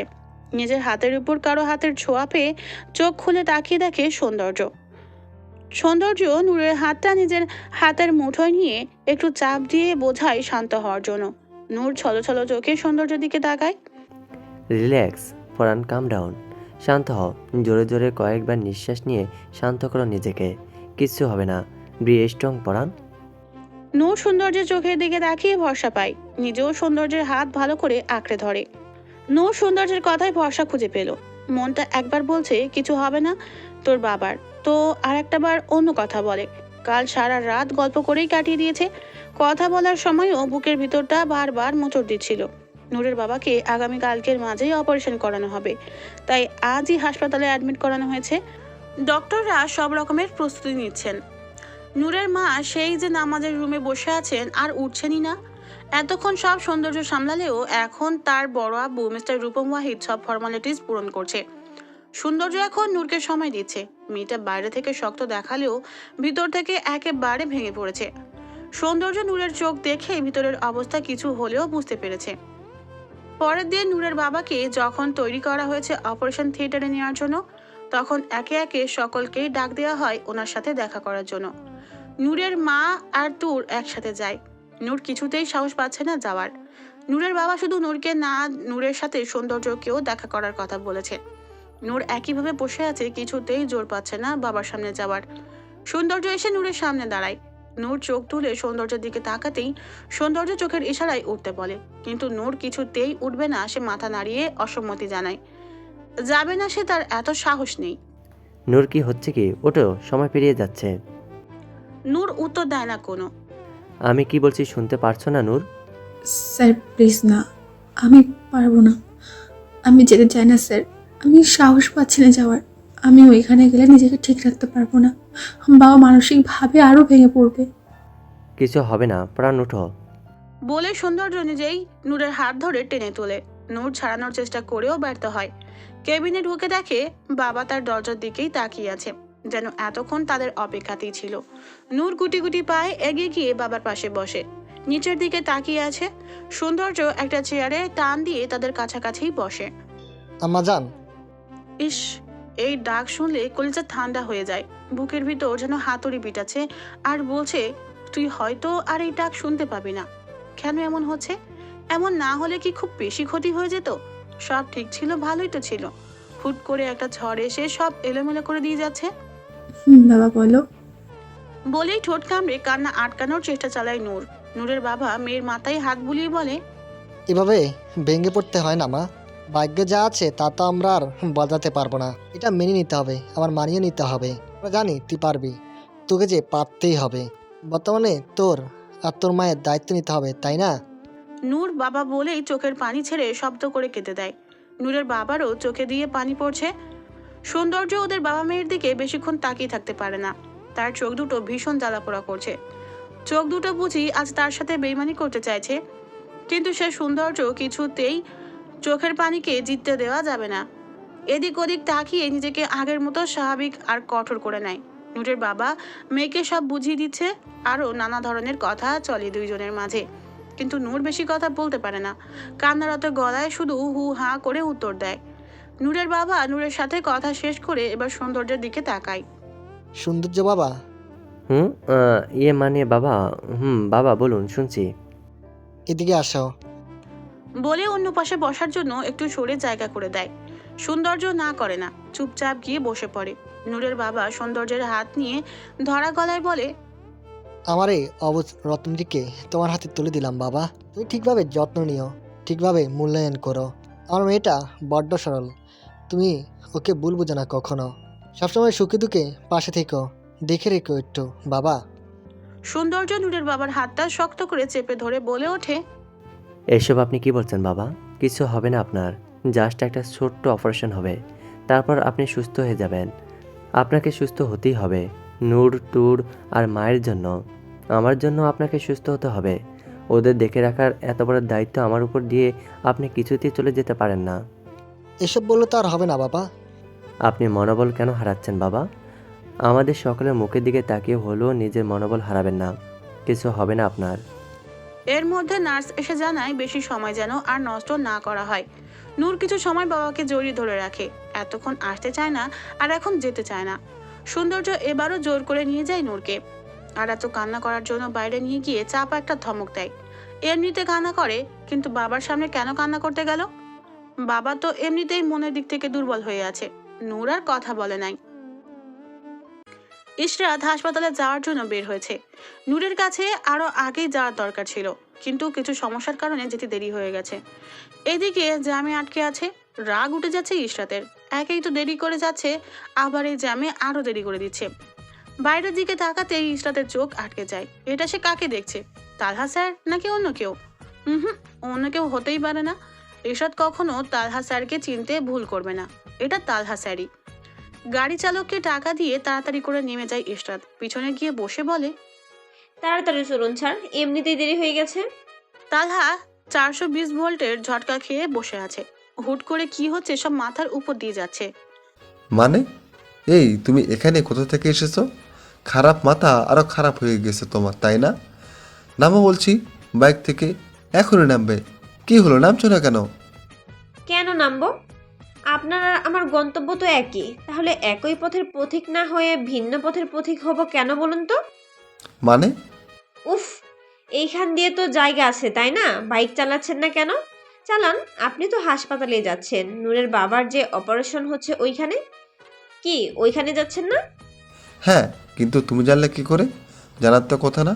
আর না জেনে এত শিওর হয়ে বলছো কি করে? এটা হচ্ছে ম্যাজিক, ম্যাজিক দিয়ে জেনেছি। কিন্তু এটাই আফসোস, আপনার মনটা ম্যাজিক করেও পেলাম না। শেষের কথাটা বিড়বিড় করে বলে ইশরাত যা তালহার কান অব্দি পৌঁছায়নি। তালহা বেশি কথা বাড়ায় না, এখন তাড়াতাড়ি হাসপাতালে যাওয়া দরকার, ওদের পাশে থাকা দরকার।